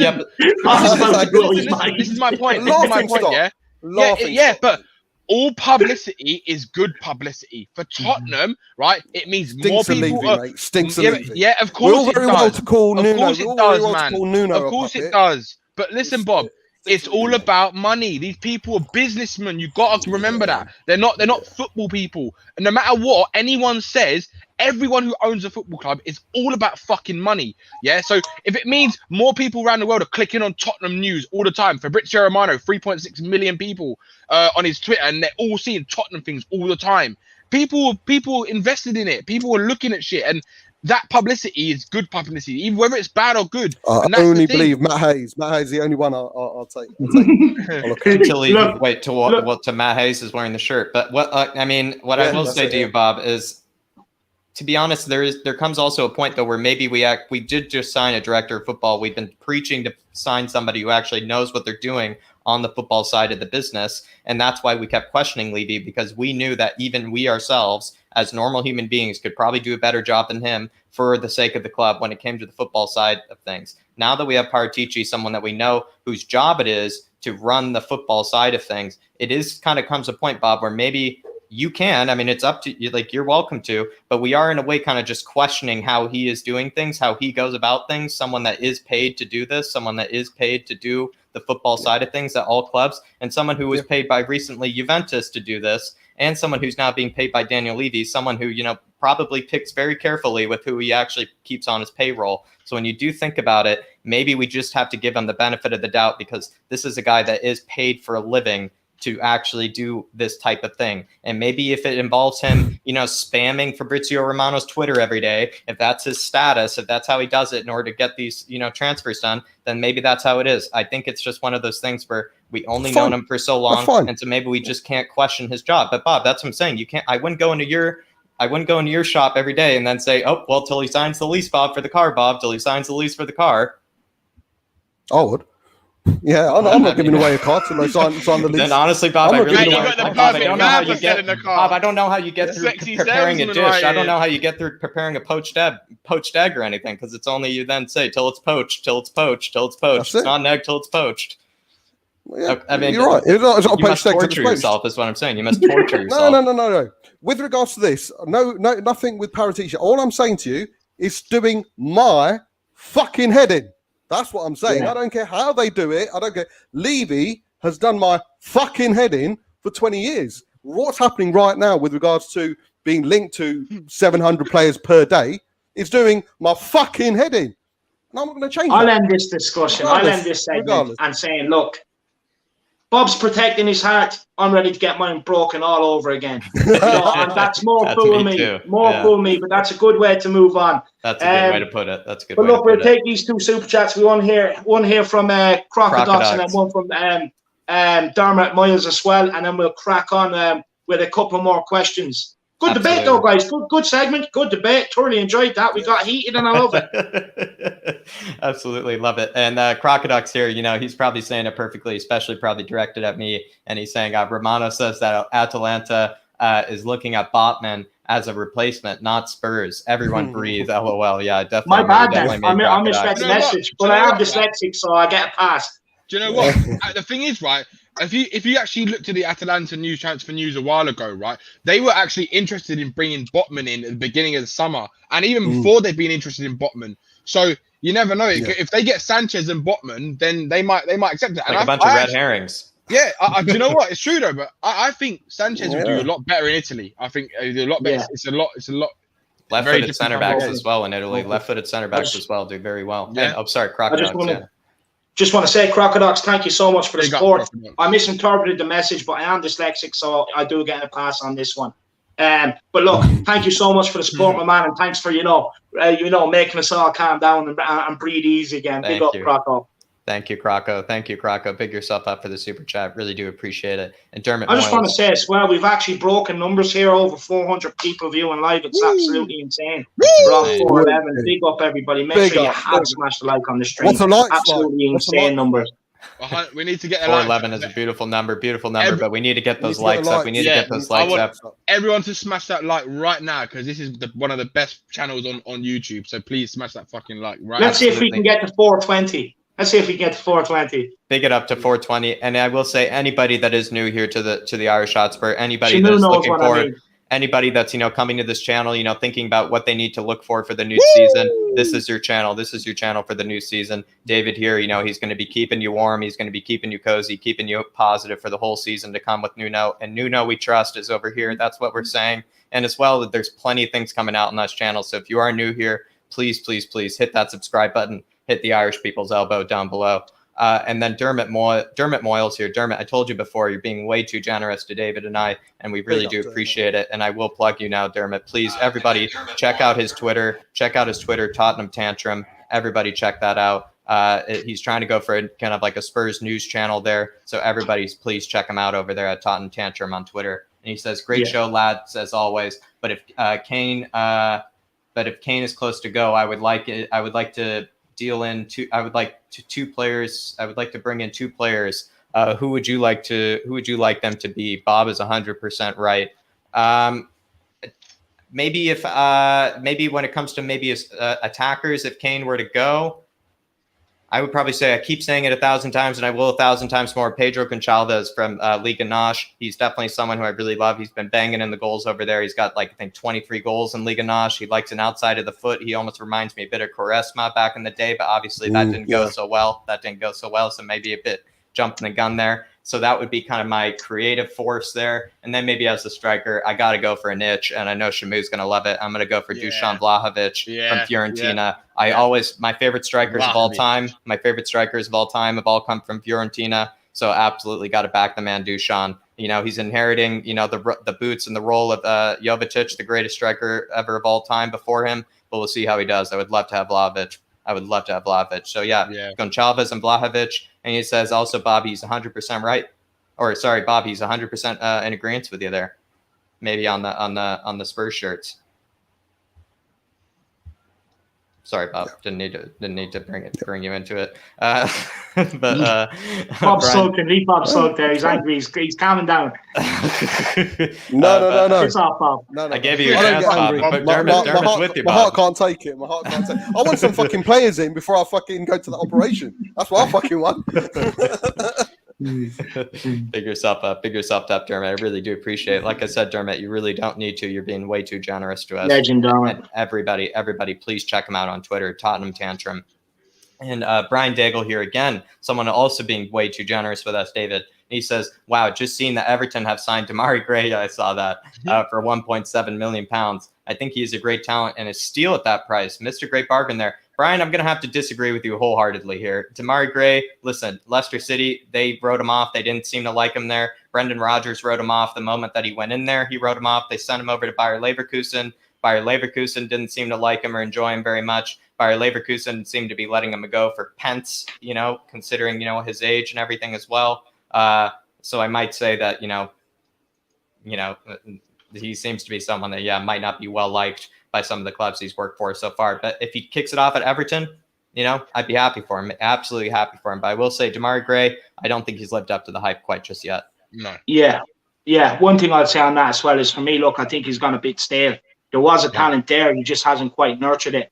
But at 1.7 million, he could very well turn out to be a good signing. That is a deal. Maybe I'm going at Everton. So I can see where Brian's coming from there. But look, I'll go along the lines that I just don't think he's kind of fulfilling his talent at the minute. But with the 1.7 million price tag, there's potential. I think Brian's right there. And he fills the squad up. So big up, Brian. Absolutely. Really appreciate that, my man. Look, Jack, we'll pick another maybe 2 or 3 questions, and we'll get through them, and then we'll maybe end it off there. Sure, no problem, David. Sure, no problem. And Brian Daigle, I think when I really do look at it, for 1.7 million pounds, to be honest, any player I'd probably take a chance on. Maybe a part Stinks or Moon Boots, for that price. So maybe you're actually spot on there, Brian. Maybe this is his chance to make a good return to the Premier League. Let's get on to the next question here, guys. And this question definitely has to do with, I think, something that David has been kind of speaking about a lot. And it is that idea of a tempo setter at Spurs, someone that is actually able to dictate the play, kind of bring a bit of composure into the side, into, maybe kind of bring a bit of, tempo even to the game. Let's say we're up 1-0, 2-0, someone that can slow it down, kind of dominate the game, kind of ease us into the rest of the 90 minutes. Who do you see maybe in the current squad as being that tempo setter? Or are you maybe kind of stumped in thinking that there is no player in our squad that can be that tempo setter, and you think that maybe we need to look to the transfer market to fill it? It's kind of, like transfer market answer, or maybe someone in the squad who you think can do it. Anyone that's able to take it first, please go ahead. Anybody that's feeling like it. Yeah, David. Yeah, look, I'll keep this short and simple. For me, I think Højbjerg could become that player, if you can play Skipp in beside him, that you can use Højbjerg to sort of do that role. Plus, he just has that mentality. He can definitely do it. He looks after the ball well, but can also get forward. You play Skipp and you play Højbjerg, means you have a free role in midfield for someone like Ndombele, Lo Celso, Dele Alli, an attacking midfielder in there to just pick up positions and get on the ball and might not have to work as hard off the ball. So for me, I definitely think Højbjerg would be that man. If you're not going to play a Skipp in there and you are going to play an Ndombele with an Alli or a Lo Celso, I think maybe potentially you could mold Lo Celso into that role to be that tempo setter, to pick up the ball, spray it left, spray it right. I do think, we could definitely nurture Lo Celso to do that. Ndombele, he's not that sort of player. He's going to be, if we can get him fit, he's going to be box to box, up and down, get on the ball, but brush by players, get forward. So for me, I think either it's between Lo Celso or Højbjerg in the current squad. If we were to go and sign somebody, I'd love someone like a Locatelli. But look, we'll pass it over to one of the lads. That's enough for me.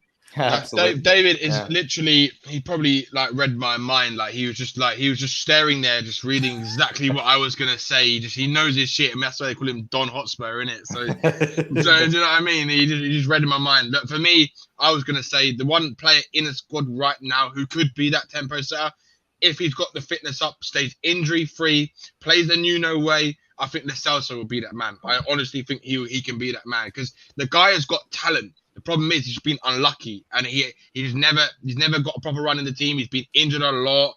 If he stays injury free, he will be class. I'm telling you.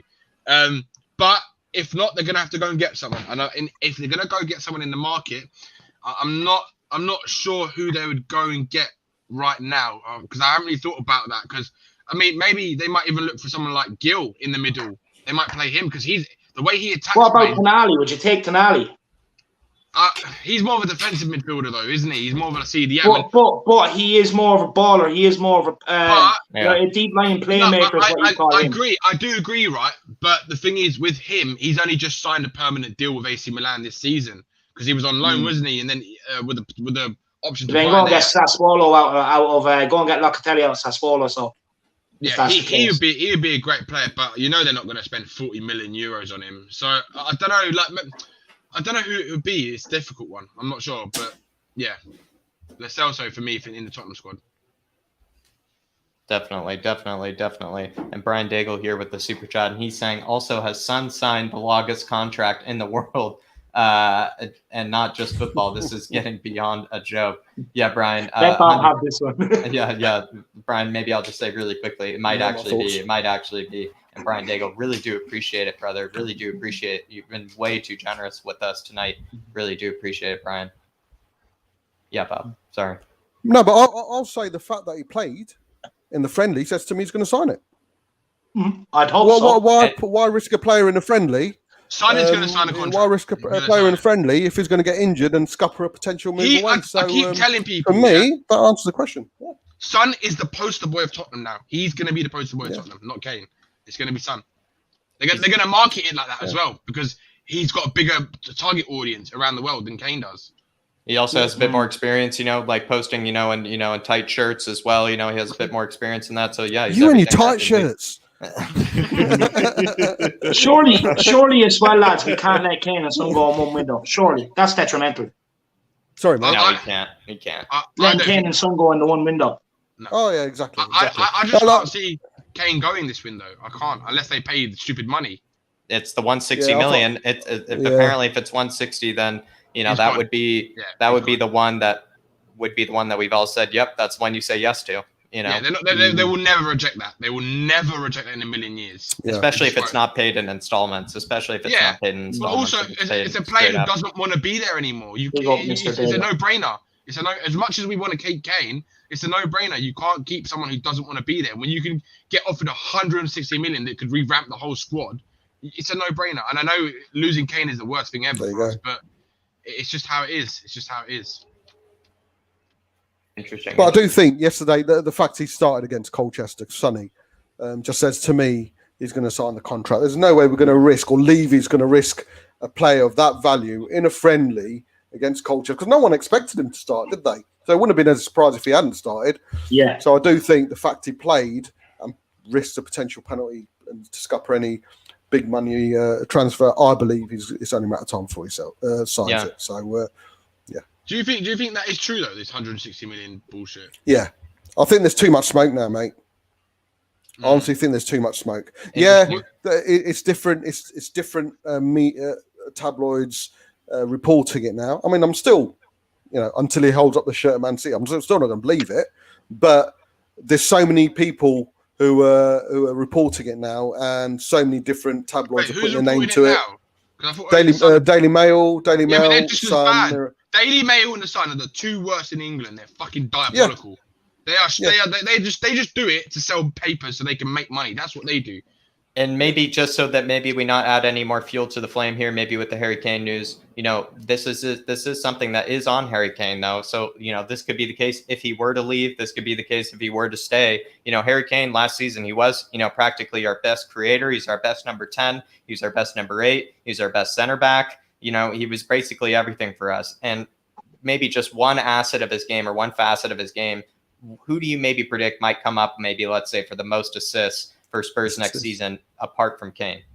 Who might be the most creative player you might think at Spurs next season? It'd be Sonny, won't it? It'd be Sonny. You think he would have like a similar season to Kane, where he plays up front? Yeah, most goals, most assists, kind of thing. I think it's irreplaceable. It's irreplaceable. If Kane goes, he is irreplaceable, right? But if Kane goes, I think Son goes up even another level, maybe, because he's now the main man at Tottenham, and I think he thrives off being the star. Look what happened when Harry Kane was injured. Every time he's always stepped up, every single time, always. So it could be the case of him doing it again.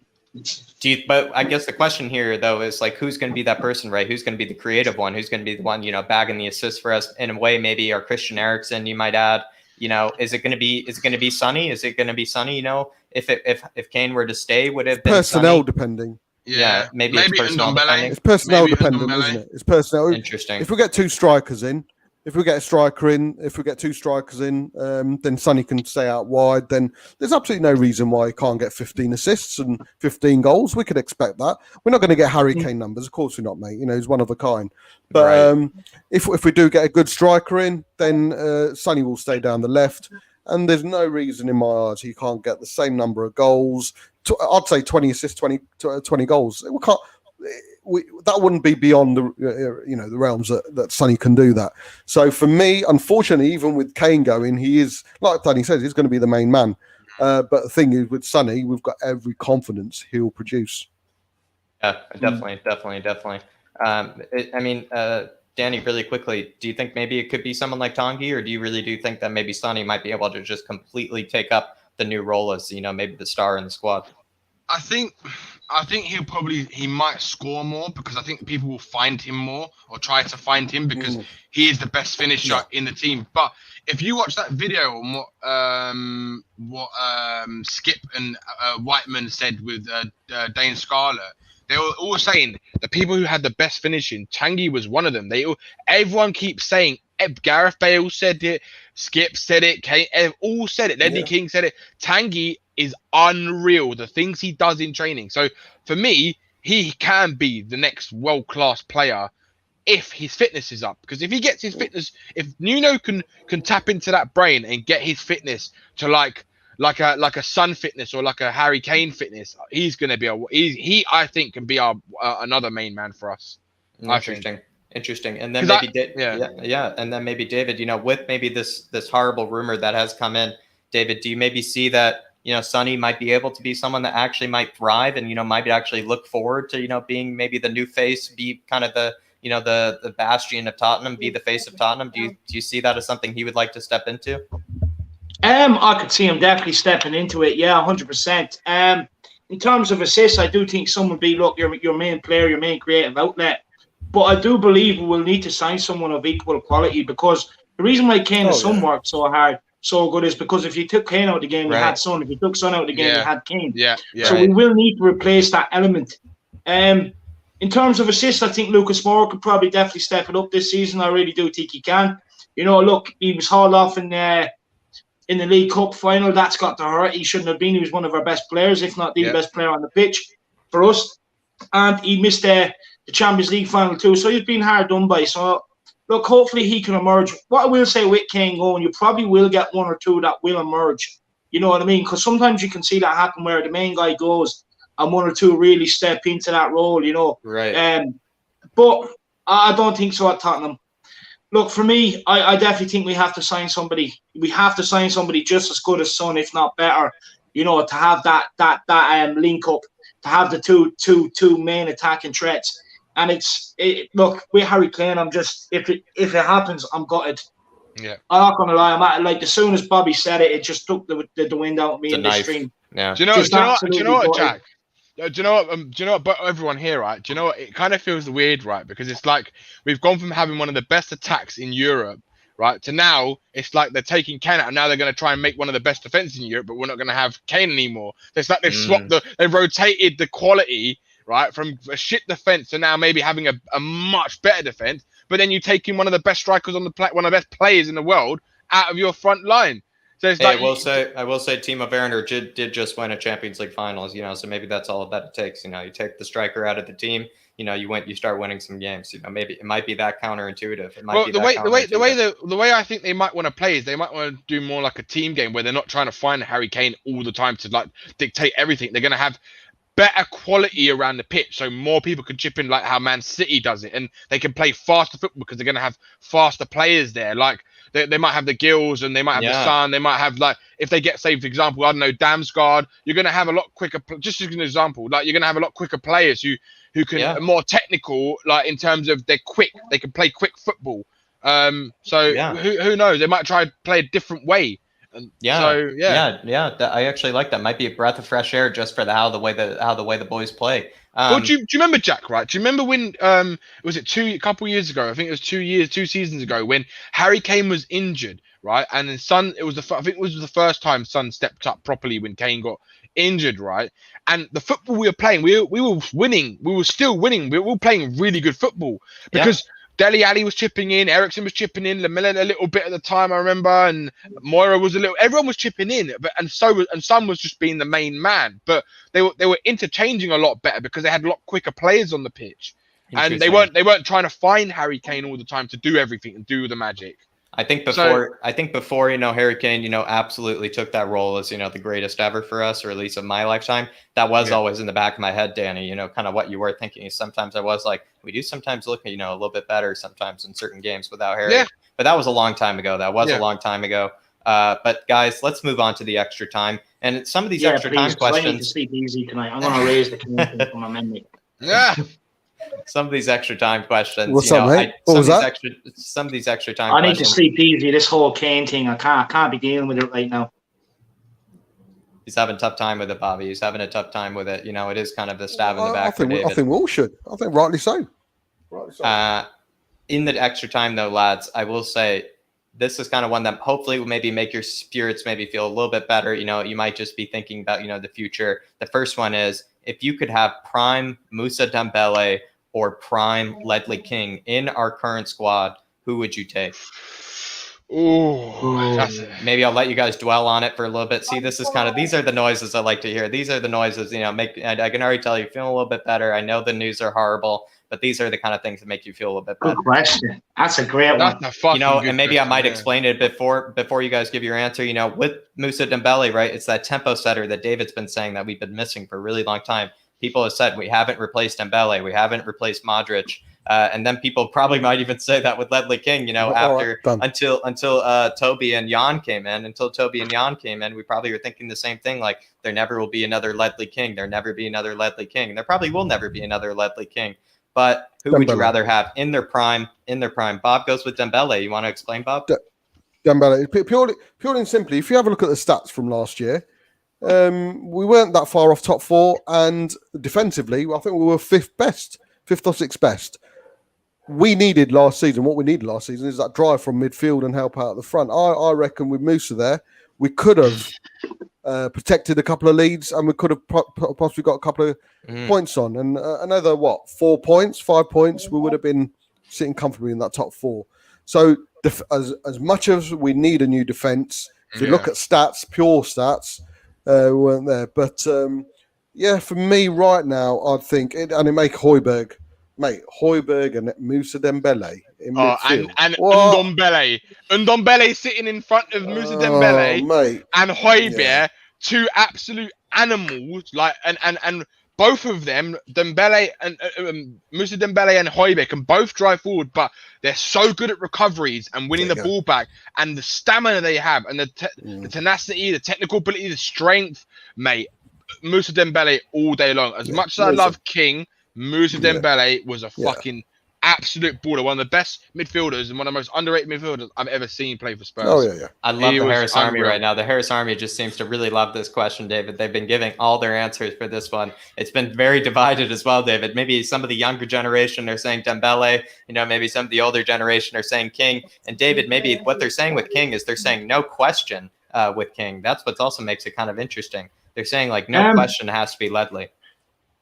Yeah, look, for me, as much as I love Moussa Dembele and as much as he probably would, we probably do need him in this team now more than what we would Ledley King. What I will say is, it's Ledley for me. I absolutely adore this guy. I love this guy. Even growing up on FIFA, I used to sell some of the other players. Would never sell Ledley King, no matter what money was offered to me. This is a guy I just fell in love with. He was great defensively. Look, he would have been the best defender in England without his injury. 100%. All the best say about this guy. Ledley King without injuries would have wiped the floor with every defender across England. He would have been the best by miles. And for me, I'm just going at it with my Ledley King bias, and I'm not shifting. No one can say anything that's going to convince me, because it's just Ledley King for me. I knew you'd say that. Interesting. Harris Army, I will say, I absolutely love you guys. Black Cap Army, Harris Army, absolutely love you guys. Really thank you for all these answers. It really is fascinating. I also love a question where all I'm seeing is just the opposite after the other. You know, some people are saying Dembele, no question. Some people are saying King, no question. It's just brilliant. Honestly, Harris Army, you guys are real legends. Jack, that's one of the best questions you've had, man. Because honestly, like, it's all the time he puts into it, it's not simple. Do you know what? Right? Do you know why? All fucking shit. All fucking nah. I'm joking. But you know what? Like, your question's unbelievable. For this one is so hard to decide. Like, it pains you, right? Because you want just both right away. You want both. That's the problem, because like David said, Dave's argument for Ledley King is he's so right. That's the problem, and it's so hard to decide. It really is because you're missing one. It's almost if you pick the other, you're missing something huge. Yeah, this is it. Because when you remember what he was, this guy was one of the best defenders with one fucking knee, let alone fucking two fucking knees. He used to do swimming. Like, look. Dave got so angry. He got so angry and so passionate about it. He just celebrated. And Kane. Yeah. Kane. Yeah, 100%. He's not 100%. gone yet. He's not gone yet. All right, this is kind of a similar one. This is kind of a similar and maybe not as controversial. Harris Army, perk your ears up again. I'd love to hear the Harris Army, see what they say on this one. David is all good, so he's going to be listening to this one as well. So Harris Army, please tell me what you guys think of this as well. So guys, would you rather have prime Toby Alderweireld or prime Jan Vertonghen in this current squad? Would you rather have Jan Vertonghen or Toby? This one might be easy for some because some people love Toby, some people love Jan. Who's it going to be? Super Jan Vertonghen. Yep, 100%. For me, there's just something about a left-footed centre back. Just love it. Just love it. Left footers are so rare nowadays. And look, for me, with Vertonghen, you would get away with playing someone beside Vertonghen, and you probably wouldn't really see much of a difference because Jan Vertonghen was that good. With Toby, it's a bit different because Toby is very good at his passing ability and he's very good at reading the game and getting into positions. But aerially, Jan Vertonghen was miles better in my opinion. Yeah. And for me, that's why I stick with Jan. Plus, just that performance against Borussia Dortmund was just one of the best things I've ever seen. So interesting. It seems to be unanimous for you guys. So honestly, maybe I'll look up a bit more. Maybe I'd try to rack the brain a bit more. Not as good as question there. Not as good. Yeah. Missed the mark there. Missed the mark there. That might have been one of your worst. All right, last. Do you know what we should do? We should get the Harris Army to start grading your questions. Tier 1 or Tier 4. That's brilliant. Tier 4. Give us an out of 10. Yeah. Everyone get your super chats in and rate Jack's questions right now. Out of 10. That's it. Yeah. Next question. Let's rate it. Yeah. All right. Harris Army, I need not only your answer, but I also need your grade. This is the last question. This is the last extra time question as well. So if you guys could have one center half at Spurs that's outside the top four, outside the top four clubs, who would you go for? Any Premier League center backs that have caught your eye so far? Just Premier League.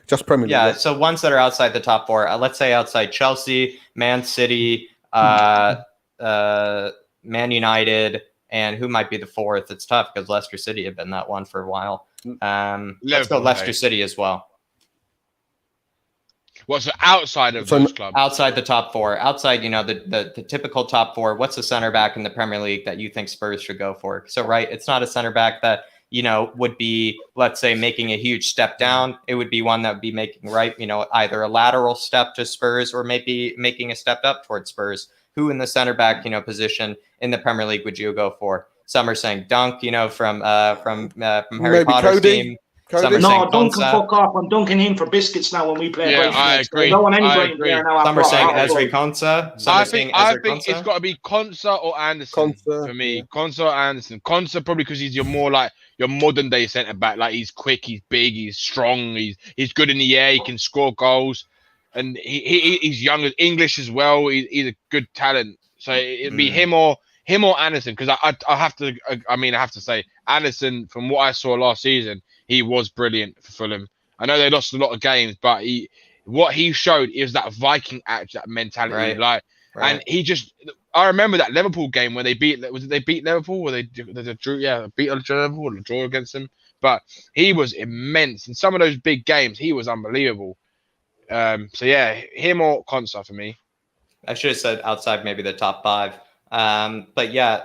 Maybe for me really quickly, Konsa makes a lot of sense. Maybe I'll just take one away that maybe you guys might not be thinking of, someone that's always had a soft spot in my heart, especially because he kind of goes against maybe the hipsters kind of choice, you might say. And that's actually Ben Mee. from Burnley. I've always been a big Ben Mee fan. Always kind of thought he was very no nonsense. Him alongside Tarkowski. I've always think that they've actually been an excellent pairing for a long time. Really love Ben Mee, so that would be the one I might. He is a good player, yeah. You're right. He's like a bit like an old school defender, isn't he? Right, that's why I kind of think so. He is like an old school one defender. that I have to have as a young person. One I have to have appreciation for. Very no nonsense. Always been class for them. Do you know who he reminds me of? He reminds me a bit like Gary Cahill in his prime when he went for Chelsea. Before he went to Bolton, he was at Bolton, wasn't it? Before, and when he was at Bolton, he was brilliant. And then he moved to Chelsea, and he went up another level. And he obviously won the Champions League with them and stuff. But he was very good in his prime for Chelsea, and he reminds me of that, like no nonsense, like just always gives a very solid performance, sort of thing. Yeah. Bob, anybody for you maybe outside the top 5 that maybe has caught your eye? Yeah. I said if we're going to go with the back 3, then a bit having the Nuno, Linz. I'd say Cody. I'm not, he's a good back 3 makes definitely. Sense. Yeah. Consa definitely. Anderson, although he's not. It looks like we're not going to go for him. Paratici doesn't like him. So For me, it's either a Consa or a Cody who would bring experience as well. Definitely. David, for you? Yeah, look, I was going to say Cody, but for me, I was going to say Consa too, but I have one outside of the Premier League, Love it. Down from the Championship that I think would be ideal for Tottenham, and that's John Egan. I think he's absolutely brilliant. Yeah. I think he is brilliant. He honestly, I've seen him for Ireland, I've seen him for Sheffield United. The guy's commitment to 90 minutes of football is unbelievable. He puts his head in where the boots are. And for me, I think injured last season. Was he injured last season before when he had a bit of an injury last season? Yeah, he was out for a while last season. Yeah, because that's one of the reasons why they were so bad, wasn't it? When he was out for quite a period, John Egan, because he was crucial to why they were so good in their first season up in the Premier League. Yeah, 100%. And for me, I think John Egan will be one. I think that could definitely hit the ground running. And we've always more or less every couple of squads had an Irish player in there. So, why not get Tripart out, Doherty out, and let's get in the best Irishman, John Egan. 100%, David, 100%. I really loved all your answers there, especially, it seemed like, I loved your guys' answers on the Musa Dembele, Ledley King question as well. But that is the end of the Kinekes Answer Me, guys. I really do appreciate you guys maybe going through this. This was one where we kind of did jump around a lot. We jumped from Leyton Orient to transfers, to incoming news, to the deadwood of the team. It pretty much was all over the boat. So I really do apologize for that, guys. And I do appreciate you guys, not getting rocked by it too much. And so maybe this is the moment, right, David, where we give them their moment for being able to withstand all these questions, David, be able to withstand the hardship. Bobby, where can the people find you? Where can the people? Yeah, David. Yeah, sorry. I just want to say quickly, Jack, look, it's one of them streams. A lot was happening during the stream. Nothing you can do about it. News is coming out left, right, and center. So you just have to kind of adapt. Right. And I think we've done that pretty well today. I think we've done a pretty good job of it. Everybody's saying great show. Everybody, 100%. While we let Bob and Danny and that plug themselves, make sure you do, get in the comments. Let us know what you think of today's show. We'd like to see what you have to say. Even if you thought it was bad, let us know where we can improve. Make sure you have smashed a like on the stream as well. But look, Bob, a man we would definitely want to get to over 1,000 subscribers. He's so close. He's just over 100 away. Last time I checked, he was at like 892, I think it was. I do check for him. I do check with a smile, trying to, every day before I click in, hoping he gets there. So guys, look, listen, hear Bob out, and let's see what he has coming up. I know he has a special one Saturday. Yeah, Saturday 10 o'clock. I've got the best ever in the wall special. So we're just talking about, after votes all week, the best ever Spurs things. So best ever Spurs match, Spurs goalkeeper, Spurs player, Spurs comeback, funniest moment ever at Spurs. So we're going to have the best ever, not a debate. I don't want to be doing any debates on Saturday. It's going to be a chilled out, relaxing atmosphere. You watch fucking Kane getting sold now. But it's going to be a chilled out, relaxed atmosphere, talking about the best ever Spurs, whatever. And guests aren't confirmed yet. I'll confirm them tomorrow. Ready, absolutely love it. I'm looking forward to see who's coming on, Bobby. 100%. And everybody, please, Bob, Bob, what are you at? You might know better than me. I know you were at 890 something last time I checked. Bobby, please, please, please. I know everybody can get Bob over to a 900 at least tonight. We can definitely get Bob over to 900 tonight. It should be quite easy. So I think, David, could we maybe at least promise that he gets him to 900? It's one little milestone. But yeah. I don't know. At least, Bob, thank you very much for coming through this. I know, this was one where maybe, was going to be a little contentious, considering, your catchphrase. I love it. No. And I enjoyed it as well. And I really appreciate you, maybe being put through the flames of it, defending yourself, as well as, giving me a bit of something to think about as well. Honestly, class we've already got one new subscriber for him here in Jerry McNeil, new subscriber. Oh, big up, Bob. So big up, Jerry. Come on, guys. Look, let's at least get him up to 900. Look, Bob, he always comes on these streams. He gives quality answers. That's why we want to get him involved week in, week out. And for me, look, I think he's one of the most underrated out there. So please, he puts time and effort into his content, what he wants to talk about, and everything else. And he fully deserves to get there. He's just too kind. He doesn't promote himself enough. So, guys, please do get over there and subscribe. The link for his channel, you don't even need to type it in YouTube. It's all below. Just click on it, go straight over, and subscribe to Bob Spur. Danny, my man, anything you want to plug there, like? Yeah, I mean, look, you know me, Dave. I go around wherever anyone wants, basically. I'm just like, I'm not going to say it again, but... yeah, you know what my favorite thing is. So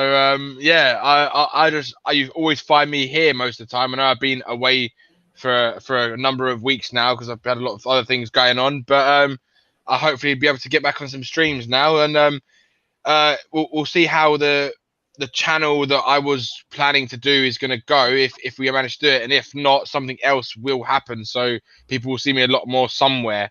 I can guarantee you that. Absolutely love it. Absolutely love it, my man, Danny. Jack, look, do you want to plug Paxton Road for Darius, and then yes. Plug yourself as well?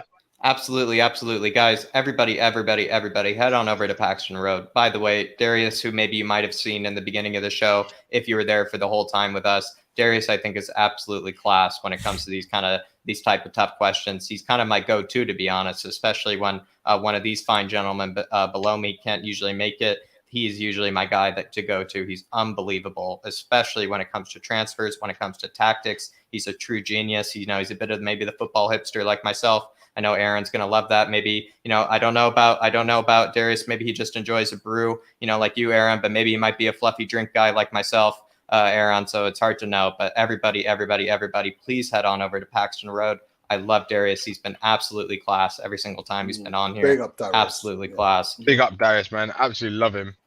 Yeah, and then as well, everybody, please head on over to Bob. I know, Bob, everybody, you want to be a part of that first 1,000. You want to be part of that first 1,000. It's the one that really, makes you feel like you're part of the family, like you were one of the first ones, to be a part of a movement. And I know with Bob, feel free to drop the link in the chat. Definitely do so. Feel free to drop the link for your channel in the chat there. Okay. All right, absolutely. Everybody, at least get him to 900. At least get him to 900. You want to be part of that first. 1,000 there. 100%. And Jack, anything you want to plug for yourself? Yeah, absolutely. I do have a channel that is going to be coming up in the works, David, and is actually going to be an extension here of the Flat Cap Army. It is going to be an extension of the Harris Army. It is going to be still, though, my own channel, and that is going to be called Flat Cap Euro Talk is going to be the name. It is going to be just everything that is, part of the flat cap culture that we've developed here, David. Everything, all the culture, all the banter, all the good vibes that we developed here with the Harris Army. It's going to be transferred on over to the Flat Cap Euros. And that's going to be a place where you can join me pretty much for anything that involves anything maybe outside of Spurs. There's still going to be, some Spurs content there, but we're going to be talking about, anything from El Clasico to the biggest Champions League games to the biggest games or biggest transfers that are going around Europe. It's pretty much your extension of the Harris Army, where we can talk about things maybe outside of Spurs, either to make yourself feel a little bit better, either just to maybe be informed about what's going on outside of football, whatever it may be. It's really just your place maybe to just stay informed as maybe, a football fan. And it's still an extension of the David Harris Army. It's still an extension. It's a right-hand Army channel. So please, if you're a flat capper, I would really appreciate it. It's something to keep your head out for. It's already on Twitter as well. I will probably plug it tomorrow, maybe on my Twitter, but please check it out. It's my new channel that's coming out, and it's going to be called Flat Cap Euro Talk. No, it's going to be absolutely. I can't wait for it to get up and running. You know, it's going to look. It's basically just the Irish Hotspur second channel. You know what I mean? I can't wait to get it up and running. And Jack's going to take full control of it. He's going to be the man. You know, he's the European expert. So you could say that the Irish Hotspur will have its own European correspondent, if that's what you want to say. But look, guys, it's been great. It's been a good stream. I've really enjoyed it. It's great to have Bob and Danny back together. You know, it was great to have Darius on as well. You know, Jack, you were absolutely phenomenal today, man. Great questions. I have to say, Cheers, best everybody. question, right? Lenny King, Musa Dembele. You know, a lot of people think you beat Some of them them. as well in the chat. You know, a lot of them joking around with you. But look, guys, please I want to say a massive thank you to everybody who has supported this channel. You know, keep doing it. We have massive a lot more content, very exciting content. I can't wait to drop them. You know, coming up at the start of the season. So make sure you look out for that. I know it's going to be another 4 weeks away, but it's going to be exciting. So look, make sure you do the basics here as well, guys. Make sure you do smash a like on this stream. Subscribe on the channel if you're new. We're nearly at 3,400. Let's get there. And also, you know, make sure you get over to Bob Paxton Row TV. Find their channel, subscribe to them too. I want to say a massive thank you to you, the Harrison, for tuning in. Absolute legends. In Nuno we trust. Come on, you Spurs, and leave you out. In Nuno we trust. Everywhere we go.